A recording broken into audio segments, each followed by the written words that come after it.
Hello everyone. आज की इस वीडियो में हम डिस्कस करने वाले हैं क्लास 11th की हिस्ट्री। चैप्टर हमारा है 7वां, लास्ट चैप्टर है ये। ठीक है, आप सिलेबस देख लीजिए, ये आपकी कंप्लीट बुक करा दी है। आज हम 7वां चैप्टर कर रहे हैं, इससे पहले के चैप्टर हो चुके हैं। तो आज हमारा सिलेबस जो है वो पूरा हो जाएगा, यानी कि सभी चैप्टर जो है अपने कवर होने वाले हैं। ठीक है, तो बहुत ध्यान से आपको वीडियो को देखना है। और एक बार ये वर्ल्ड का मैप है, वर्ल्ड के मैप को बहुत ध्यान से देखो। इसमें आपको देखना है चाइना। ठीक है, चाइना कहाँ पर है? ये चाइना है। फिर इसके बाद आपको देखना है जापान, आपको साउथ कोरिया देखना है, नॉर्थ कोरिया देखना है। ठीक है, ये सारी चीज़ें देखनी है। इसके अलावा आपको ताइवान देखना है। ये जो मैंने हाईलाइट कर दिया है, इन पे थोड़ा सा नज़र मार लो, ये आपको ध्यान रखना है। इसके बाद क्या होगा, हम आगे चैप्टर में इन्हीं के बारे में पढ़ेंगे।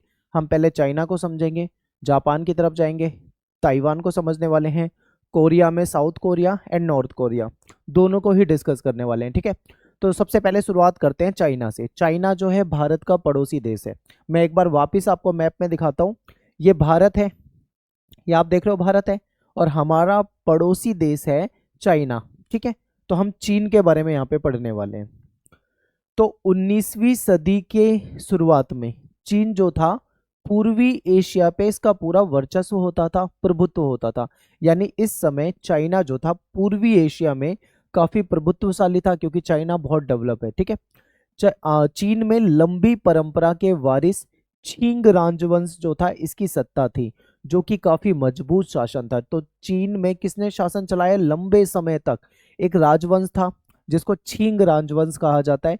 इन्होंने बहुत लंबे समय तक चीन पे अपना शासन किया है, काफी मजबूत शासक रहे हैं और लंबे समय तक इन्होंने यहाँ पे शासन चलाया। ठीक है, लेकिन चीन मजबूत होने के बाद भी कुछ ही दशकों के भीतर, यानी कुछ ही वर्षों में यहाँ पे अशांति आ गई, यानी अशांति की गिरफ्त में आ गया। अब आपके मन में क्वेश्चन आएगा कि चीन इतना डेवलप था, सब कुछ बढ़िया था, इतना मजबूत यहाँ पे शासन था, तो आखिर ऐसा हुआ क्यों? ठीक है, तो ये अशांति हो गई और औपनिवेशिक चुनौतियों का भी इसे सामना जो करना पड़ रहा था, जो कि ये सही से सामना नहीं कर पाया था। तो आखिर ऐसा हुआ क्यों? तो छीग राजवंश जो था, इसके हाथ से राजनीतिक कंट्रोल जो था, नियंत्रण जो था, वो चला गया। ठीक है, वह कारगर सुधार करने में असफल रहा और देश गृह युद्ध की लपटों में आ गया। हुआ क्या कि राजवंश बेशक से मजबूत था, लेकिन देश में जो समस्याएं थी उसको ये सुलझा नहीं पाया। ठीक है, और वहाँ पे जो सुधार करने थे वो सुधार नहीं कर पाया। देश जो था वो गृह युद्ध की चपेट में आ गया, आपस में ही लड़ने लगे। तो ऐसे धीरे धीरे क्या हुआ, राजवंश कमजोर होने लगा। अब दूसरी तरफ इसको कंपेयर करते हैं हम जापान से। तो जापान जो है एक छोटा सा द्वीपीय देश है। ठीक है, आप वर्ल्ड के मैप में देखोगे कुछ इस प्रकार से आपको जापान दिखेगा, हर तरफ से ये पानी से घिरा हुआ है। ठीक है, समुद्र से घिरा हुआ है। तो जापान जो था इस समय में अलग थलग पड़ा था बिल्कुल। जापान एक आधुनिक राष्ट्र राज्य के निर्माण में लगा हुआ था, यानी इस समय जापान को मॉडर्न बनाने का प्रयास किया जा रहा था। ठीक है, जापान ने औद्योगिक अर्थतंत्र को मजबूत करा, वहां पे जो उद्योग थे उसको मजबूत किया। आपको पता है जापान एक ऐसा देश है जिसके पास अपना खुद का कच्चा माल नहीं होता है। ठीक है, वो बाहर से कच्चा माल मंगाता है, उसको मैन्युफैक्चरिंग करता है, यानी विनिर्माण करता है, और फिर उन वस्तुओं को पूरी दुनिया में बेच देता है। ठीक है, तो जापान उस समय में अपनी जो अर्थव्यवस्था है उसका आधुनिकीकरण कर रहा था। जापान ने चीन को 1894 में 1894 में, ठीक है, 94 में हरा दिया। यानी जापान जो था वो ताकतवर था, उसने क्या करा, चीन पे आक्रमण कर दिया और चाइना को हरा दिया। फिर 1905 में रूस को भी पराजित कर दिया। आज के समय में आप जापान को बहुत शांत देश के रूप में देखते हो, लेकिन एक समय ऐसा था जब ये बहुत खुरापाती था। ठीक है, इसने कभी चाइना पे आक्रमण करा, कभी रसिया पे करा। ठीक है, जापान जो था वो उन्नत औद्योगिक राष्ट्र बन गया था, क्योंकि डेवलप था, टेक्नोलॉजी में आगे था। ठीक है, मैन्युफैक्चरिंग में आगे था, तो एक उन्नत राष्ट्र बन गया था। लेकिन साम्राज्य की लालसा ने उसे युद्ध में झोंक दिया। लेकिन सब कुछ अच्छा होने के बाद भी एक कमी थी जापान के अंदर, वो क्या था, साम्राज्य की लालसा, यानी लालच। किस चीज का लालच? अपने साम्राज्य को बढ़ाने का। आपको पता होगा औपनिवेशिक दौर में जो ताकतवर देश होते थे वो क्या करते थे, अन्य देशों पे कब्जा कर लेते थे। जैसे भारत पे ब्रिटेन ने कर लिया था, लंबे समय तक गुलाम बना के रखा। ये क्या करते थे, जिस देश पे कब्जा करते थे वहां के संसाधन का इस्तेमाल करते थे और अपना तो प्रॉफिट बनाते थे, लेकिन उस देश को नुकसान पहुंचा देते थे। ठीक है, तो यही होता था। तो जापान को एक लालच था अपनी साम्राज्यवादी विस्तारवादी नीति को बढ़ाने का, जिसके कारण क्या हुआ, जापान काफी युद्ध में पड़ा रहता था। फिर जापान ने 1895 में ताइवान को अपना उपनिवेश बना लिया, ठीक है। चीन के बगल में है ताइवान और उसको इसने बना लिया अपना उपनिवेश यानी अपना गुलाम, और चीन पे तो ये आक्रमण कर ही देता था।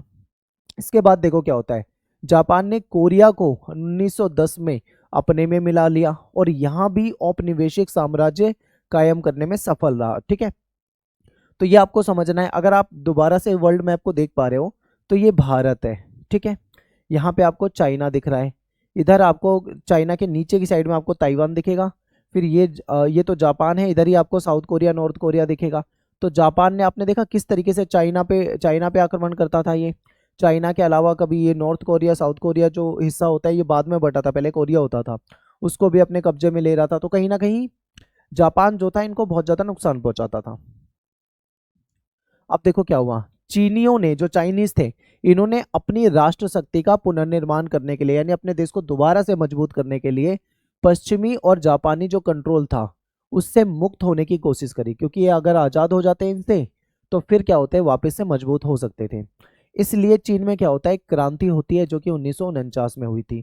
इंपॉर्टेंट है, चाइना की क्रांति कब हुई, सन 1949 में। वहां पे एक नेता थे जिनका नाम था माओ, माओ के नेतृत्व में हुई थी, ठीक है। फिर यहाँ पे साम्यवादी पार्टी ने गृह युद्ध में जीत हासिल कर ली, यहाँ की कम्युनिस्ट पार्टी जो थी। लेकिन 1970 के दशक के आखिर तक जो चाइनीज नेता थे इनको लगने लगा था कि देश की विचारधारात्मक व्यवस्था जो है उसकी आर्थिक वृद्धि और विकास में बाधा डाल रही है, ठीक है। यानी कि जो चाइना के नेता थे, ठीक है, उनको ऐसा लगने लगा था कि देश की जो विचारधारात्मक व्यवस्था यानी लोगों की जो विचारधारा है कहीं ना कहीं उसकी जो आर्थिक वृद्धि और विकास है उसमें प्रॉब्लम क्रिएट कर रही है। ऐसा चाइनीज जो नेता थे, लीडर थे, वो समझने लगे थे इस चीज को। इस वजह से अर्थव्यवस्था में बहुत बड़े सुधार करने की आवश्यकता थी। तो इन्होंने क्या करा, सुधार कर दिया। इससे पूंजीवाद और मुक्त बाजार की वापसी हो गई। अब देखो चाइना जो है ना एक कम्युनिस्ट कंट्री है, यानी कि एक वामपंथी मान लीजिए विचारधारा का देश है। समाजवाद, और जो कम्युनिस्ट होते हैं वो समाजवाद साम्यवाद की बात करते हैं, लेकिन चाइना ने ऐसा नहीं करा। चाइना ने कहीं ना कहीं पूंजीवाद और मुक्त बाजार को अपना लिया, समझ रहे हो, अपनी विचारधारा के अपोजिट जाके। और साम्यवादी दल जो है इसका राजनीतिक नियंत्रण जो है अभी भी यहाँ पे था। साम्यवादी पार्टी थी लेकिन जो शासन था वो पूंजीवादी व्यवस्था के तरीके से चला रहे थे क्योंकि इनको डेवलप होना था। फिर 1945 की अगर हम बात करें तो आंग्ल अमेरिकी सैन्य शक्ति के सामने जापान को हार माननी पड़ी, ठीक है। अब हम चीन और जापान को एक साथ पढ़ रहे हैं, चाइना में ऐसा ऐसा हुआ, चाइना हो गया, चलो अब जापान पढ़ लेते हैं, इस तरीके से साथ साथ पढ़ रहे हैं।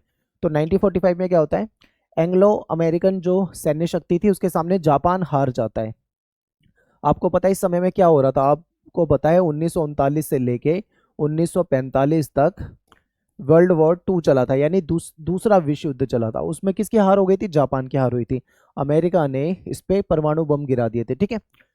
लेकिन 1970 के दशक तक यानी 1945 में जापान हार गया, लेकिन 1970 तक जापान जो था उसने अपनी अर्थव्यवस्था को दोबारा से मजबूत कर लिया, पुनर्निर्माण कर लिया और एक महत्वपूर्ण, एक प्रमुख आर्थिक शक्ति बन के उभर गया, ठीक है। जापान का जो आधुनिकीकरण का सफर है वो पूंजीवाद के सिद्धांतों पे आधारित है। यानी जापान ने भी पूंजीवाद को अपनाया, जापान ने मुक्त बाजार को अपनाया, वैश्वीकरण को अपनाया और अपना डेवलपमेंट किया, ठीक है।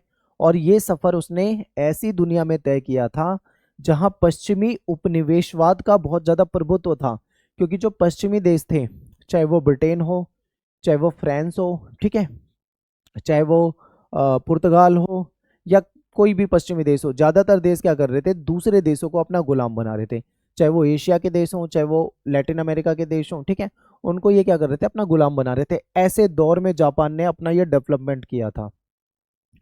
चीन और जापान में इतिहास लेखन की बहुत लंबी परंपरा रही है, क्योंकि इन देशों में ये माना जाता है कि इतिहास जो है वो शासकों के लिए महत्वपूर्ण मार्गदर्शक है, ठीक है, मार्गदर्शक का काम करता है। इसलिए चाइना और जापान में इतिहास को लिखना बहुत इंपॉर्टेंट माना जाता था, ठीक है। इसलिए जो शासक थे उन्होंने क्या करा, अभिलेखों की देखरेख करी, राजवंशों का इतिहास जो था वो लिखने के लिए अलग अलग सरकारी विभाग बनाए थे, डिपार्टमेंट्स होते थे पूरे, जो कि जो वहाँ के राजा रहे हैं, शासक रहे हैं, उनके बारे में लिखा करते थे, ठीक है। तो इस इतिहास को बहुत इंपॉर्टेंट मानते थे ये लोग। अब नाम याद रखना है, थोड़ा नाम अजीब लगेगा आपको। सिमा छियन, ठीक है, सिमा छियन जो थे, इन्होंने 145 से 90 ईसा पूर्व के प्राचीन चीन की महानतम इतिहासकार इनको माना जाता है, क्योंकि चीन में सबसे जो महान इतिहासकार है उसमें इनका नाम आता था, ठीक है। जापान में भी चीनी सांस्कृतिक प्रभाव के चलते इतिहास को ऐसा ही महत्व दिया जाता था, जितना इंपॉर्टेंट चाइना में इतिहास लेखन को माना जाता था, उसी प्रकार से जापान में भी इसको बहुत ज़्यादा इंपॉर्टेंट माना जाता था, यानी बहुत ज़्यादा वैल्यू दी जाती थी, ठीक है। मेजी सरकार के शुरुआती अधिनियमों में से, यानी मेजी सरकार जो थी इसने क्या करा था, जो शुरुआती कानून बनाए थे उसमें से एक था 1869 में एक ब्यूरो की स्थापना करी थी इन्होंने, जिसका काम क्या होता था, जितने भी देश के अभिलेख हैं, ठीक है, जिससे इतिहास के बारे में जानकारी मिलती है उसको इकट्ठा करो। इसका एक अन्य उद्देश्य था मेजी पुनर्स्थापना के बारे में मेजी विजेताओं के नजरिए से लेखन करना, यानी ये दोबारा से मेजी शासन की पुनर्स्थापना करना चाहते थे, तो इसीलिए मेजी के अकॉर्डिंग लिखना चाहते थे। जो मेजी शासक हैं उनकी विजेताओं के बारे में बताना था कि कितने अच्छे शासक थे, इन्होंने युद्ध लड़े, अपना साम्राज्यवाद का जो विस्तार किया, ठीक है, बहुत बढ़िया शासन चलाया। इस तरीके से इतिहास लिखवाना चाहते थे ताकि पढ़ने वाले जो लोग हों वो मेजी शासन को महत्वपूर्ण माने और इसकी पुनर्स्थापना वापस से हो सके, ठीक है। लिखित शब्द जो होते हैं उसका बहुत सम्मान होता है, जो भी लिखित में लिटरेचर मिला है, साहित्य मिला है, उसको बहुत अच्छा माना जाता था और साहित्यिक कौशल को बहुत ही बहुमूल्य समझा जाता था। यहाँ पे बहुत इंपॉर्टेंट है, यानी लिखने की जो कला है और जो लिखा गया कंटेंट है, ठीक है, चाहे वो कोई भी इतिहास हो, कुछ भी हो, उसको बहुत बेशकीमती माना जाता था। इसका नतीजा क्या हुआ, इसका नतीजा ये हुआ कि अच्छे खासे लिखित स्रोत यहाँ पे उपलब्ध हो गए, ठीक है, अच्छा खासा कंटेंट आ गया, सरकारी इतिहास, विद्वतापूर्ण लेखन, ठीक है, लोकप्रिय साहित्य, धार्मिक परिचय, ये सारी चीजें यहाँ पे अवेलेबल थी, जिससे कि इतिहास या फिर लिटरेचर के बारे में जानकारी आपको मिल जाएगी, ठीक है। अब चीन और जापान के अगर हम भौतिक भूगोल की बात करें तो उसमें बहुत अंतर है। चाइना जो है एक ऐसा बड़ा देश है, बड़े क्षेत्रफल वाला देश है, बहुत सारे देशों से इसका बॉर्डर लगता है, लेकिन जापान जो है वो छोटा सा देश है इसके मुकाबले, और वो समुद्र से घिरा हुआ देश है, ठीक है। तो चीन और जापान के अगर हम भौतिक भूगोल यानी उसकी ज्योग्राफी की बात करें तो इनमें डिफरेंस है, बहुत ज़्यादा अंतर है। चीन जो है एक बहुत बड़ा देश है, बड़ी जनसंख्या वाला देश है, जिसमें कई तरह की जलवायु क्षेत्र है, ठीक है, यहाँ पे अलग जलवायु मिलेगी, यहाँ पे अलग जलवायु मिलेगी, इस तरीके का डिफरेंस है चाइना में, लेकिन जापान के अंदर इतना ज़्यादा डिफरेंस नहीं है, ठीक है। चीन की बात करें तो यहाँ पे मुख्य 3 प्रमुख नदियां हैं। अब वो 3 प्रमुख नदियां कौन सी हैं, एक है पीली नदी कहा जाता है जिसको हुआंग, ठीक है, चाइना में एक नदी है जिसको हुआंग कहा जाता है, ये पीली नदी के नाम से भी जानी जाती है। दूसरा है यांगसी नदी, ठीक है, दुनिया की तीसरी सबसे बड़ी लंबी नदी है ये। फिर है तीसरी पर्ल नदी, ये बहुत इंपॉर्टेंट है, ये सारी जो है ये चाइना की नदियां हैं और ये नदी जो है बहुत इंपॉर्टेंट है, ठीक है। आगे चलते हैं। चीन का बहुत सा हिस्सा पहाड़ी है, पहाड़ वहाड़ बहुत है यहाँ पे। हान जो है सबसे प्रमुख जातीय समूह है यहाँ पे लोगों का, और जो हान जाति है इसके लोग कौन सी भाषा बोलते हैं, इनकी प्रमुख भाषा जो है वो चीनी है, यानी चाइनीज बोलते हैं। यहाँ पे कई राष्ट्रीयताओं के लोग रहते हैं, यानी अलग अलग नेशनलिटी वाले लोग रहते हैं। यहाँ पे यूगर मुस्लिम भी रहते हैं, यूगर बोला जाता है इसको, ठीक है। यहाँ पे तिब्बतन यानी जो तिब्बत के हैं वो भी रहते हैं, यहाँ पे मंचू लोग भी रहते हैं, यहाँ पे हुई संप्रदाय के लोग भी रहते हैं, यानी अलग अलग राष्ट्रीयता के लोग जो है वो चाइना में रहते हैं। तो चाइना अलग है जापान से। अब बात करेंगे जापान की, तो जापान जो है एक द्वीप श्रृंखला है जिसमें 4, ठीक है, सबसे बड़े द्वीप समूह हैं। अगर आप देखोगे एक द्वीप ऐसा है, दूसरा द्वीप, तीसरा द्वीप, चौथा द्वीप, यानी बड़े बड़े द्वीपों से मिलके बना और हर तरफ से समुद्र से घिरा हुआ है। अब इनके अलग अलग नाम है, जैसे एक का नाम है होशु, ठीक है, क्यूशु, होशु, क्यूशु, शिकोकू, होकाइडू, ठीक है। ये अजीब अजीब से आपको नाम लगेंगे क्योंकि ये जापानीज लैंग्वेज में है, तो वहाँ के नाम हमको अजीब लगते हैं। अब हमारे जो देश के जो क्षेत्रों के नाम होते हैं वो जापान के लोगों को अजीब लगते होंगे, ठीक है। तो आपको याद रखना है तो आप इसको याद कर लीजिए। तो ये 4 द्वीपीय क्षेत्रों में जापान बटा हुआ है। जो मुख्य द्वीप है उसमें 50% से अधिक जमीन जो है यहाँ पे जापान में वो पहाड़ी है, ठीक है। जापान बहुत ही सक्रिय भूकंप वाला क्षेत्र है, आपको पता है यहाँ पे भूकंप आते रहते हैं, रोज भूकंप आते रहते हैं यहाँ पे। जापान में पशुपालन की परंपरा नहीं है, चावल जो है यहाँ की बुनियादी फसल है, और मछली जो है यहाँ पे प्रोटीन का मेन सोर्स है, क्योंकि समुद्र के किनारे हैं तो वहाँ पानी है, वहाँ मछलियाँ भी होंगी। ठीक है, तो ये चीज़ें हैं। अब जापान जापान जो है इसकी राजनीतिक व्यवस्था के बारे में बात करते हैं। ठीक है, जापान की राजनीतिक व्यवस्था। तो देखिए, जापान में क्योटो नाम का जो शहर है, यानी जापान पर क्योटो में रहने वाले सम्राट का शासन होता था। ठीक है, लेकिन 12वीं सदी तक आते आते असली सत्ता जो थी, यानी असली शासन जो था, वो शोगुन लोगों के हाथ में चला गया। अब शोगुनों के हाथ में सत्ता चली गई, ये सरकार चलाते हैं। ये सैद्धांतिक रूप से राजा के नाम पर शासन करते थे, यानी राजा के नाम पर खुद शासन चलाते थे जो शोगुन थे। 1603 से लेकर 1867 तक तोकुगावा परिवार के जो लोग हैं वो शोगुन पद पर कायम रहे हैं। ठीक है, यानी कि लंबे समय तक, मान लो अप्रोक्स में 200 साल से अधिक तक, ये जो तोकुगावा परिवार के लोग थे वो शोगुन पद पे, यानी राजा के पद पे यहाँ पे थे। इन्होंने क्या करा, यहाँ पे शासन किया। ठीक है, देश जो था 250 यानी 250 भागों में विभाजित था, जिनका शासन दैम्यो चलाया करते थे। शोगुन जो था वो दैम्यो के द्वारा शासन चलता था। शोगुन जो थे इनको कंट्रोल करते थे, यानी शोगुन मेन होते थे। शोगुन जो थे वो दैम्यो पे कंट्रोल करते थे, नियंत्रण रखते थे। शोगुन जो थे वो दैम्यो को लंबे अरसे के लिए राजधानी एदो, यानी जो टोक्यो है, यहाँ पे रहने का आदेश देते हैं कि आप इस राजधानी में, यानी जो टोक्यो वहाँ की राजधानी है, यहाँ पे रहिए। ठीक है, ताकि उनकी तरफ से कोई खतरा ना रहे। शोगुन जो थे वो प्रमुख शहरों और खदानों पर अपना पूरा कंट्रोल रखते थे। जो भी वहाँ के प्रमुख शहर थे, जो वहाँ की खदानें थी, सब पे इनका कंट्रोल था। ठीक है, फिर आता है योद्धा वर्ग, जिसको कहा जाता है सामुराई। तो सामुराई योद्धा जो है ये शासन करने वाले कुलीन थे, शासन में शामिल थे। कुलीन का मतलब यहाँ पे होता है अमीर। ठीक है, अमीर लोग, धनी लोग, अभिजात भी बोला जाता है, ताकतवर।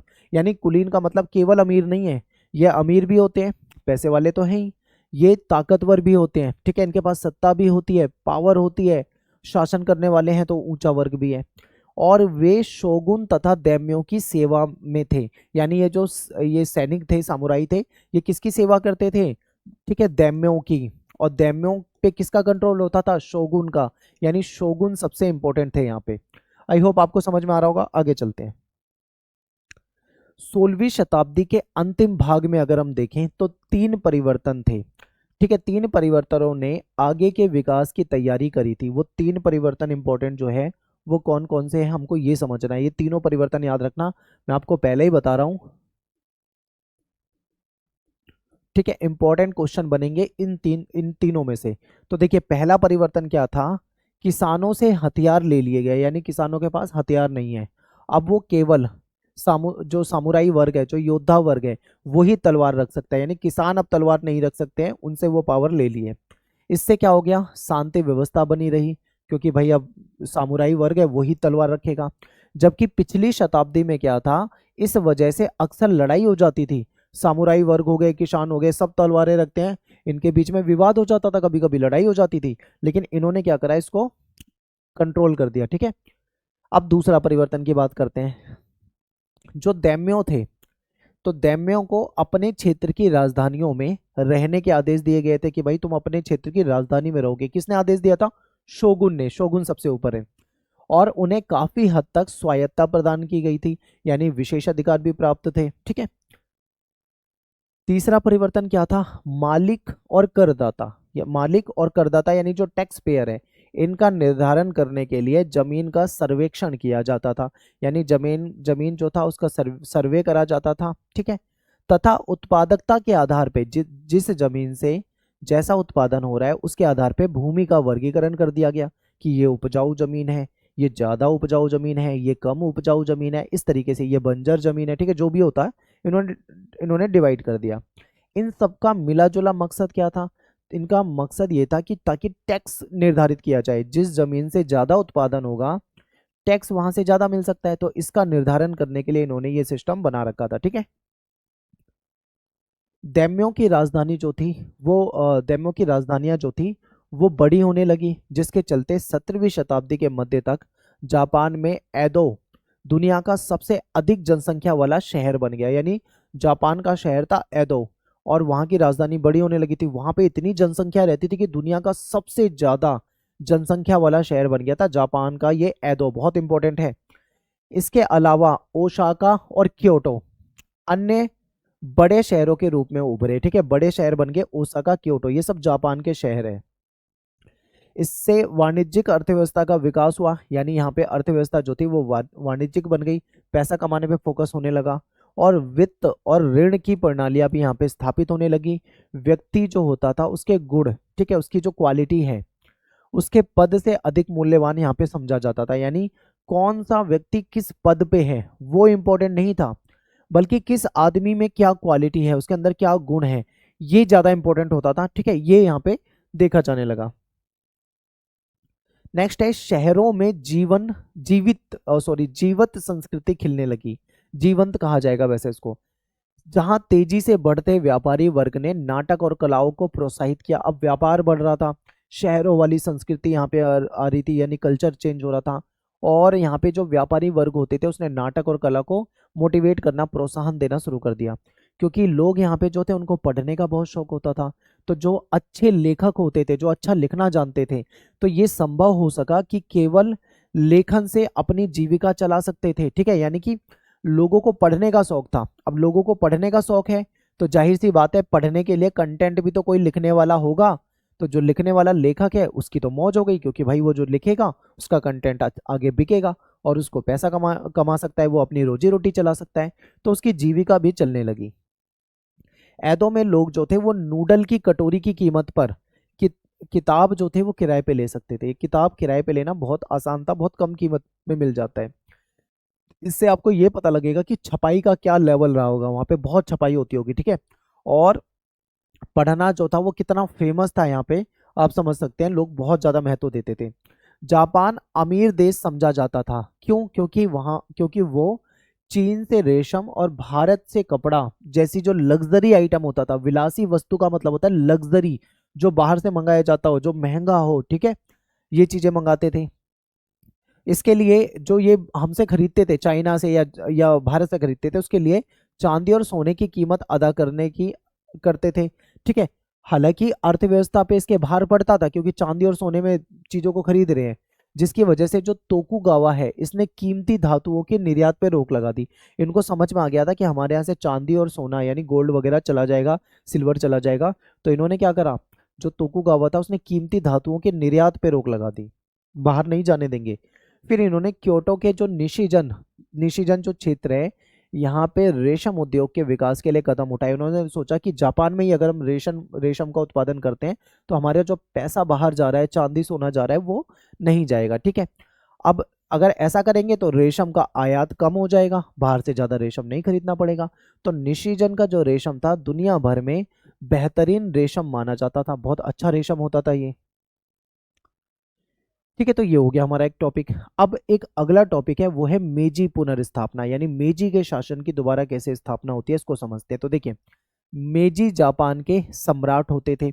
इन्होंने जापान में 1868 यानी 1868 से लेके 1912 तक यहाँ पे क्या किया था, अपना शासन चलाया था।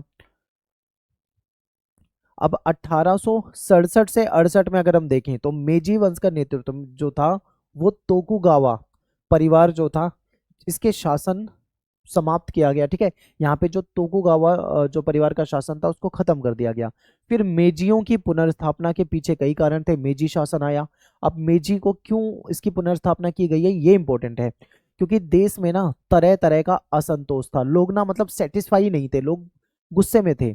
साथ ही अंतरराष्ट्रीय व्यापार और कूटनीति संबंधों की भी मांग की जा रही थी, लोग परेशान थे, क्योंकि भाई इससे पहले वाला शासन था वो इंटरनेशनल ट्रेड पे ज्यादा फोकस नहीं कर रहा था, कूटनीतिक संबंध पे ज्यादा फोकस नहीं कर रहा था, तो लोग उससे कहीं ना कहीं परेशान थे। मेजी शासन से उम्मीद करते थे कि वो बेहतर करेगा इस चीज को। इसी बीच 1853 में अमेरिका जो था उसने कोमोडोर और मैथ्यू पेरी को जापानी सरकार से एक ऐसे समझौते पर हस्ताक्षर करने की मांग के साथ भेजा जिसमें जापान ने अमेरिका के साथ राजनयिक और व्यापारिक संबंध बनाए। अब अमेरिका और जापान के यहाँ पे संबंध बन चुके हैं। ठीक है, जापान ने अगले साल ऐसे समझौते पे हस्ताक्षर भी कर दिए। जापान चीन के रास्ते में था और अमेरिका जो था वो चीन में भी एक बाजार देखता था, क्योंकि भाई चाइना एक बड़ी जनसंख्या वाला देश है, तो अमेरिका वहां पे भी बाजार देखता है, जापान के साथ भी रिलेशन अच्छा करना चाहता है क्योंकि जापान डेवलप होता था। ठीक है, इसके अलावा अमेरिका को प्रशांत महासागर में अपने बेड़ों के लिए ईंधन लेने की जगह भी चाहिए होती थी। उस समय केवल एक ही पश्चिमी देश जापान के साथ व्यापार करता था, वो था हॉलैंड, क्योंकि पश्चिमी देशों से जापान का व्यापार नहीं था, हॉलैंड ही करता था। इसलिए वो अमेरिका से भी चाह रहा था कि अमेरिका से भी सही हो जाए संबंध उनके। तो 1868 में एक आंदोलन हुआ, इसमें शोगुन को जबरदस्ती सत्ता से हटा दिया और सम्राट मेजी जो थे, ठीक है, उनको एदो लाया गया। एदो क्या था? जापान का बहुत बड़ा शहर था, बड़ी जनसंख्या वाला शहर था। एदो को राजधानी बना दिया इन्होंने, मेजी ने, और इसका नया नामकरण कर दिया टोक्यो। ठीक है, आज के समय में जो हम टोक्यो समझते हैं वो एदो होता था, उसका प्राचीन नाम है, जिसका मतलब है पूर्वी राजधानी। यानी कि यहाँ पे जो हमने क्या समझा, शोगुन को हटा दिया है, मेजी को ले आए हैं। ठीक है, एदो राजधानी बना दी गई है, जो बाद में उसको टोक्यो नाम दे दिया गया। ठीक है, एदो ऐसा शहर था जिसकी जनसंख्या बहुत ज्यादा थी, हम पहले ही जान चुके हैं। आगे देखो, अधिकारी गण और लोग ये जानते थे कि कुछ यूरोपीय देश जो हैं वो भारत और अन्य जगहों पर औपनिवेशिक साम्राज्य बना रहे हैं, ये जानते थे, जापान के लोग भी थे। ठीक है, अब ब्रिटेन जो था उसके हाथों में चीन की हार की खबरें भी फैल रही थी। इन सब के चलते लोगों में एक असली डर बना हुआ था कि जापान भी उपनिवेश बनाया जा सकता है, क्योंकि देखो पश्चिमी देशों के साथ जापान हॉलैंड के साथ ही व्यापार कर रहा है और ब्रिटेन वगैरह दुनिया भर को गुलाम बना रहे थे, तो जापान को डर लगता था कहीं ऐसा ना हो कि हमारे साथ भी ऐसा हो जाए। ठीक है, तो बहुत से जो विद्वान थे और जो नेता थे वो यूरोप के जो नए विचार थे उससे कुछ सीखना चाहते थे, क्योंकि यूरोप का जो कल्चर था, जो वहाँ पे विचार थे, वो लोगों को कहीं ना कहीं अट्रैक्ट करते थे, तो जापान के लोग भी उनसे सीखना चाहते थे। कुछ अन्य लोग जो थे वो यूरोपीय लोगों को गैर मानते हुए अपने से दूर भी रखना चाहते थे। यानी जापान में दो तरीके के लोग हैं, जो यूरोप के लोगों को अपने से दूर रखना चाहते हैं। क्यों? क्योंकि भाई वो उससे नफरत करते हैं, उन्हें पता है कि ये जो यूरोप के लोग हैं ये गुलाम बना लेते हैं देशों को, और कहीं जापान को भी ना गुलाम बना ले, ये डर था इनको।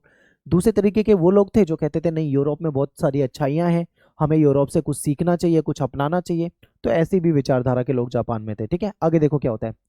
हालांकि वो उनकी नई तकनीकों को अपनाने के लिए तैयार थे, जो नई टेक्नोलॉजी यूरोप की थी उसको अपनाने के लिए तैयार थे। कुछ ने देश को बाहरी दुनिया के लिए धीरे धीरे सीमित तरह से खोलने का तर्क दिया। यानी कुछ लोग ये कहते थे कि जापान को बाहरी दुनिया के लिए खोल देना चाहिए, लेकिन धीरे धीरे, एकदम से नहीं। तो सरकार ने ये फुकोंको क्योड, ठीक है, फुकोंको क्योड यानी एक मजबूत सेना समृद्ध देश के नारे के साथ नई नीति का ऐलान करा। यानी कि जापान जो है उसको एक ऐसा देश बनाना है जो समृद्ध होगा, डेवलप होगा, अमीर होगा, और जिसके पास एक मजबूत सेना होगी। मजबूत सेना होगी और वो डेवलप होगा तो वो उपनिवेश होने से बच जाएगा, किसी का गुलाम होने से बच जाएगा। ठीक है, तो उन्होंने ये समझ लिया कि उन्हें अपनी अर्थव्यवस्था का विकास जो है और मजबूत सेना का निर्माण करने की जरूरत है, अन्यथा उन्हें भारत की तरह कहीं ना कहीं गुलामी का सामना करना पड़ेगा। जिस तरीके से भारत गुलाम हो गया, ऐसे जापान भी कभी ना कभी गुलाम हो जाएगा। ये लोग इस बात को समझ चुके थे।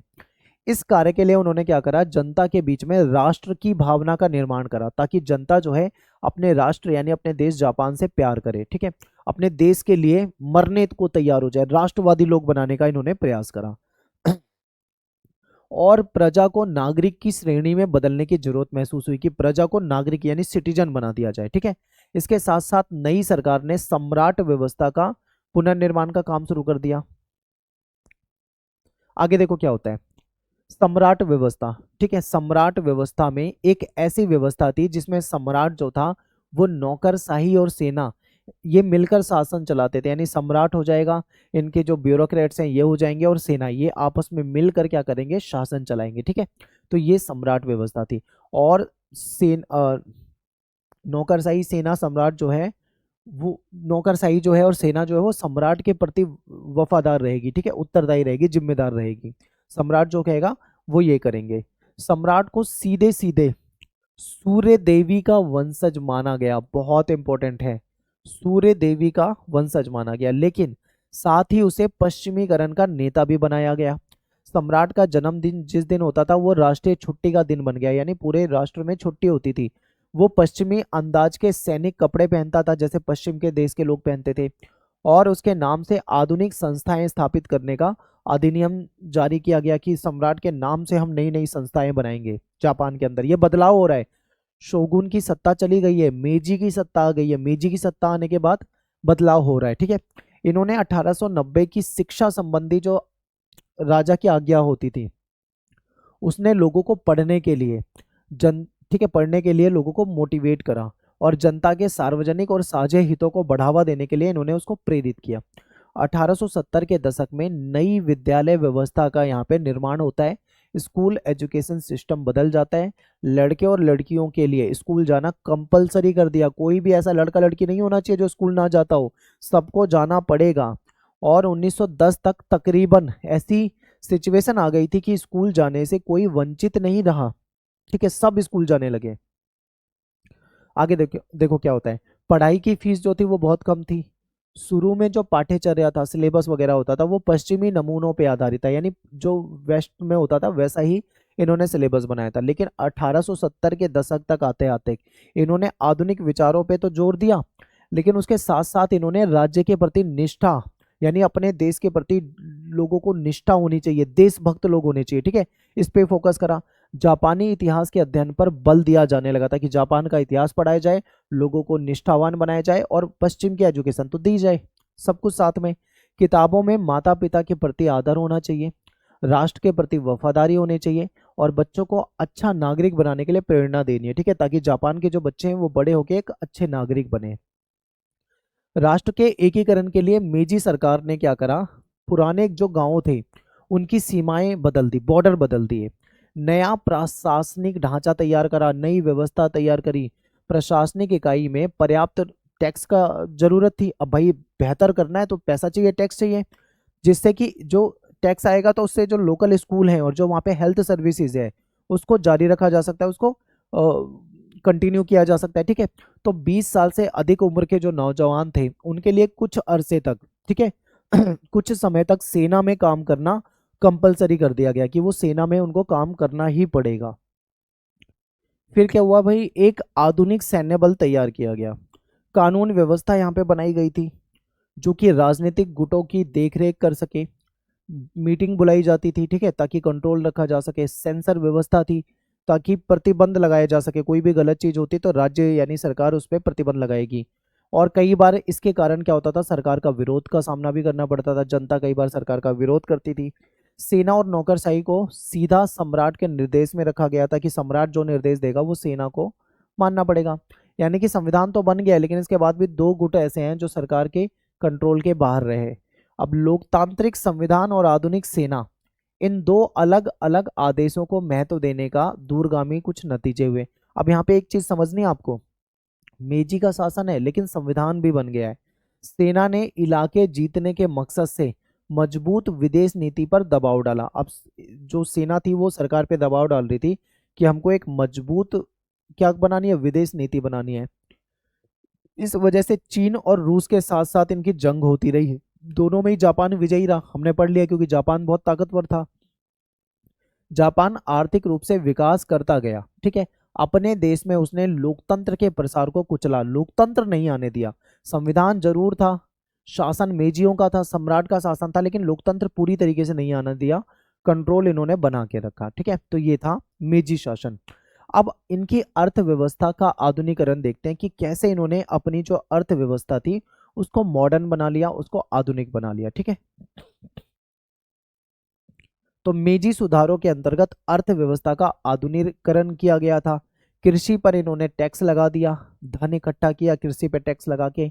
जापान की पहली रेल जो थी 1870-72 में टोक्यो से लेके योकोहामा बंदरगाह तक यहाँ पे पटरियां बिछा दी गई, ट्रेन चलाई गई। वस्त्र उद्योग के लिए यहाँ पे मशीनें जो थी वो यूरोप से खरीद ली गई, ताकि ज़्यादा से ज़्यादा वस्त्र उद्योगों में वस्त्र बनाए जा सके। मजदूरों के लिए ट्रेनिंग के लिए इन्होंने क्या करा, विदेश के कारीगर बुला लिए ताकि मजदूरों को ट्रेनिंग मिले। साथ ही उन्हें जापानी विश्वविद्यालय और स्कूलों में पढ़ाने के लिए भेजा गया, ठीक है, कि जापान के जो विश्वविद्यालय हैं वहाँ पे पढ़ सकें, स्कूलों में जाके पढ़ सकें। और जापानी जो स्टूडेंट थे उनको पढ़ने के लिए विदेश भी भेजा गया ताकि आप बाहर की भी एजुकेशन लेकर आओ। 1872 में आधुनिक बैंकिंग संस्थाएं जो थी वो जापान में शुरू हो गई थी, सोचो कितनी जल्दी। और ये जो मित्सुबिशी है और जो सुमितोमो है, ठीक है, ऐसी जो कंपनियां हैं यहाँ की जापानीज कंपनियां ही है, ठीक है, इसको सब्सिडी और कर यानी टैक्स में फायदे के जरिए प्रमुख जहाज निर्माता बनने में मदद मिली। अब सरकार सपोर्ट कर रही थी इन कंपनियों को, इसकी वजह से ये बहुत मेन जहाज निर्माता बन गए थे, ठीक है। इससे जापानी व्यापार जापानी जहाजों से होने लगा, यानी खुद के जहाजों से व्यापार करते थे, तो इनकी कंपनी भी प्रमोट हुई, इनको फायदा हुआ। फिर बात करते हैं औद्योगिक मजदूर, क्योंकि यहाँ पे उद्योग थे तो उद्योग में मजदूर भी होंगे। औद्योगिक मजदूरों की संख्या 1870 में 7 लाख से बढ़कर 1913 में 40 लाख तक पहुंच गई थी, ठीक है। अधिकतर जो मजदूर थे वो ऐसी इकाइयों में काम करते थे जिसमें 5 से कम लोग हों, ठीक है, जिसमें मशीन और बिजली का इस्तेमाल ज़्यादा ना होता हो, 5 लोगों का ग्रुप या उससे कम लोग जो थे वो काम किया करते थे। फिर आधुनिक कारखाने आए। आधुनिक कारखानों में काम करने वालों में आधे से ज़्यादा जो होती थी वो महिलाएं होती थी, फीमेल जो होती थी वो कारखानों में काम करती थी। 1900 के बाद कारखानों में पुरुषों की संख्या बढ़ने लगी थी, ठीक है। फिर 1930 तक अगर हम देखें तो पुरुषों की संख्या जो थी वो महिलाओं के मुकाबले अगर हम देखें तो काफ़ी ज़्यादा हो गई थी। फिर कारखानों में मजदूर की संख्या भी बढ़ने लगी थी, 100 प्लस मजदूर होते थे। एक समय ऐसा था जब 5 से कम मजदूर होते थे, ठीक है। अब 100 प्लस मजदूर होने लगे। 1920 में 2000 प्लस, यानी 2000 से भी ज़्यादा मजदूर होने लगे हैं। 1930 में ये 4000 से भी ज़्यादा मजदूर होने लगे, यानी कि कारखाने बढ़ रहे हैं, मजदूर बढ़ रहे हैं, तो काम भी बढ़ रहा होगा, प्रोडक्शन भी बढ़ रहा होगा, उत्पादन भी बढ़ रहा होगा, ठीक है। तो जापान यानी कि औद्योगिक क्षेत्र में देखिए बहुत तेजी से डेवलप हो रहा था। उद्योग का विकास बहुत तेजी से हो रहा था, इसलिए विकास के लिए इनको लकड़ी जैसे संसाधन की जो मांग थी, ठीक है, डिमांड थी, इसके कारण पर्यावरण का भी विनाश होने लगा। अब इन्होंने पेड़ काटने शुरू कर दिए, जंगल को समाप्त करना शुरू कर दिया। इसकी वजह से क्या हुआ, यहाँ पे पर्यावरण भी प्रदूषित होने लगा। 1897 में औद्योगिक प्रदूषण के खिलाफ पहला आंदोलन जो था वो यहाँ पे किया गया था। फिर आक्रामक राष्ट्रवाद, ये इंपॉर्टेंट है। मेजी संविधान जो था उसने सीमित मताधिकार पे आधारित था, यानी ज्यादा वोटिंग वोटिंग का इसमें सीन था नहीं, ठीक है। और उसने डायट बनाई। डायट क्या है, यहाँ की संस्था होती थी, ठीक है, जिसमें अधिकार जो थे वो लिमिटेड होते थे। 1918 से 1931 के दरमियान अगर हम देखें तो जनमत से चुने गए प्रधानमंत्रियों ने मंत्री परिषद बनाई। जनमत यानी जनता के वोट से चुने गए जो प्रधानमंत्री थे उन्होंने मंत्री परिषद बनाई। इसके बाद इन्होंने पार्टियों का भेद भुला दिया और बनाई गई जो राष्ट्रीय एकता मंत्री परिषद थी उसके हाथों में अपनी सत्ता जो थी वो खो दी थी इन्होंने। सम्राट सैन्य बलों का कमांडर होता था और 1890 में ये माना जाने लगा था कि थल सेना और नौसेना का जो कंट्रोल है वो स्वतंत्र है, ठीक है। 1899 में प्रधानमंत्री ने आदेश दिया कि केवल सेवारत जनरल, जो मतलब जो नौकरी में है, और एडमिरल जो है वही मंत्री बन सकते हैं, इसके अलावा कोई दूसरा मंत्री यहाँ पे नहीं बनेगा, ठीक है। सेना को मजबूत बनाने की मुहिम चलाई गई और जापान के जो उपनिवेश देश थे उसकी वृद्धि इस डर से जुड़े हुए थे। अब हुआ क्या था कि जापान भी पश्चिमी देशों की राह पे चल रहा था। जापान भी कई देशों को अपना गुलाम बनाने लगा था, ठीक है। और जापान जो था पश्चिमी शक्तियों को दया की उनकी दया पे निर्भर था। इस डर को सैन्य विस्तार के खिलाफ और सैन्य बलों को अधिक धन देने के लिए वसूले जाने वाला जो टैक्स था उसके खिलाफ उठने वाली आवाजों को दबाने में इस्तेमाल किया गया। अब क्या होता था भाई कि जापान में टैक्स वगैरह काफी बढ़ाया गया था, तो कई बार क्या था उसके खिलाफ आवाज भी उठाई जाती थी। लेकिन जापान जो था वो ये बोल के डरा देता था कि अगर हम सेना को मजबूत नहीं करेंगे, सैन्य शक्ति को मजबूत नहीं करेंगे, तो कहीं ना कहीं पश्चिमी देश हम पे आक्रमण कर देंगे, हमें अपने कब्जे पे ले लेंगे, ठीक है, हमको अपना गुलाम बना सकते हैं। तो इस तरीके की चीजें यहाँ पे बताई जाती थी। पश्चिमीकरण और परंपरा, जापान के अन्य देशों के साथ संबंधों को अगर हम देखें तो जापानी जो बुद्धिजीवी थे, जापान में जो इंटेलिजेंट एक्सपर्ट लोग होते थे, उनकी अनुक्रमिक पीढ़ियों के विचार अलग अलग थे, ठीक है, अलग अलग पीढ़ियों के विचार अलग अलग रहे हैं। कुछ के लिए अमेरिका और पश्चिमी यूरोपीय देश जो थे वो सभ्यता की ऊंचाई पर थे, जहां पे जापान पहुंचने की आकांक्षा रखता था, यानी कि कुछ लोग ऐसा मानते थे कि अमेरिका और पश्चिमी देश जो है वो बहुत ऊपर हैं और जापान को अभी वहां तक पहुंचना है। फुकुजावा युकिची, इनका कहना था कि जापान को अपने में एशिया को निकाल फेंकना होगा, क्योंकि एशिया जो था वो यूरोप के जितना डेवलप नहीं था और जापान ये एशिया का देश है, अगर उसको यूरोप के जैसा डेवलप होना है तो एशिया को निकालना है, यानी एशिया वाला सिस्टम निकालना पड़ेगा, उनके जैसा बनना पड़ेगा, ठीक है, कुछ इस प्रकार से कहना चाह रहे थे। यानी जापान को अपने एशियाई लक्षण छोड़ देने चाहिए और पश्चिमी जो दुनिया है उसका हिस्सा बन जाए, यानी पश्चिमी देशों के जैसा बन जाए। अगली पीढ़ी ने पश्चिमी विचारों को पूरी तरीके से स्वीकार करने पे सवाल उठा दिए। उन्होंने कहा कि राष्ट्रीय गर्व और जो हमारे देसी मूल्य हैं वो महत्वपूर्ण होने चाहिए, ये नहीं कि पश्चिमी देश डेवलप है तो हम उनके पीछे लग जाएं, बिल्कुल, ठीक है। बहुत से जो इंटेलिजेंट लोग थे, बुद्धिजीवी थे, वो पश्चिमी उदारवाद की तरफ आकर्षित हुए। वो चाहते थे कि जापान अपना आधार सेना की बजाय लोकतंत्र पर चलाए, ठीक है, जिस मतलब सेना वाला सिस्टम ना अपनाए, लोकतंत्र अपनाए, ठीक है। लोकतंत्र जो होगा, ज्यादातर एशिया के देशों में लोकतंत्र को अच्छा माना जाता था, तो कुछ लोग ऐसा भी मानते थे। फिर वहां पे संवैधानिक सरकार की मांग करने वाली जो जनवादी अधिकारों के आंदोलन के नेता थे, जिनका नाम था उएकी एमोरी, ये फ्रांसीसी क्रांति में मानवों के प्राकृतिक अधिकार और जन प्रभुसत्ता के सिद्धांतों के प्रशंसक थे। यानी जापान में एक नेता थे जिनका नाम था उएकी एमोरो। ये क्या चाहते थे कि संवैधानिक सरकार हो, यानी एक संविधान हो, उसके हिसाब से सरकार काम करे, ठीक है। इन्होंने इसकी डिमांड करी, और ये कहीं ना कहीं आप ये मान लो, लोकतंत्र को बेहतर मानते थे, फ्रांस की क्रांति को भी अच्छा मानते थे, ठीक है। ये उदारवादी शिक्षा के पक्ष में थे, जो प्रत्येक व्यक्ति को विकसित कर सके। कुछ दूसरे लोगों ने तो महिलाओं के मताधिकारों की भी सिफारिश करी कि महिलाओं को भी वोट देने का अधिकार होना चाहिए। इस दबाव ने सरकार को संविधान की घोषणा करने पर बाध्य किया, क्योंकि इनके पास दबाव ज्यादा बन रहा था, तो सरकार ने बोला ठीक है, हम संविधान की घोषणा करते हैं। रोजमर्रा की जिंदगी, यानी यहाँ पर डेली लाइफ जो थी वो कैसी थी, तो देखिए, जापान एक आधुनिक समाज में रूपांतरण जो था वो रोजाना की जिंदगी में आए बदलावों में भी देखा जा सकता है। यानी जापान में आधुनिक समाज की तरफ ये मुड़ रहा था। वो हमें कैसे पता लगता है कि कैसे जापान मॉडर्न हो रहा है, क्योंकि यहाँ पे जो लोगों की जो जिंदगी थी उसमें जो बदलाव आ रहे थे, उसमें हमको देखने को मिलेगा। जापान में एक पैतृक परिवार व्यवस्था थी, जो कई जिसमें क्या होता था, कई पीढ़ियां जो थी वो परिवार के जो मुखिया होते थे उसके कंट्रोल में रहती थी। यानी एक मुखिया होगा, कई पीढ़ियां उसके कंट्रोल में रहेगी, ठीक है, हेड जो होगा वो मुखिया होगा। लेकिन जैसे जैसे लोग समृद्ध होने लगे, परिवार के बारे में उनके नए विचार फैलने लगे। जैसे कि आपने देखा होगा, वेस्ट में होता है, वहां पे ज्यादातर ज्वाइंट फैमिली को नहीं पसंद किया जाता, न्यूक्लियर फैमिली होती है। तो यहाँ पे भी अब पुराना सिस्टम थोड़ा कम अच्छा माना जाने लगा। नया घर, जिसे जापानी अंग्रेजी शब्द का इस्तेमाल करते हुए होमू कहते थे, यानी होमू, होम से बना है, ठीक है। इसका संबंध मूल परिवार से था। यहाँ पे कौन रहेंगे, पति पत्नी साथ रहकर कमाते हैं और घर बसाते हैं। यानी जापान में पहले जो सिस्टम होता था, एक हेड होता था और कई पीढ़ियां साथ में रहती थी, एक जॉइंट फैमिली होती थी, बड़ा परिवार होता था। अब उस कल्चर को खत्म करके एक नया सिस्टम अपनाया गया है, जिसको होमू कहा जाता है। इस घर में पति और पत्नी रहते हैं, मिलकर काम करते हैं और उनके बच्चे रहते हैं, ठीक है। पारिवारिक जीवन को इस नई समझ ने नए तरह के घरेलू उत्पाद जो है, नए किस्म के जो पारिवारिक मनोरंजन और नए प्रकार के घर जो हैं, इसकी मांग पैदा होने लगी, क्योंकि लोग ना इसको पसंद कर रहे थे, तो इसकी डिमांड होने लगी, नए प्रकार का घर हो और नया परिवार व्यवस्था हो, ठीक है। फिर आधुनिकता पर विजय।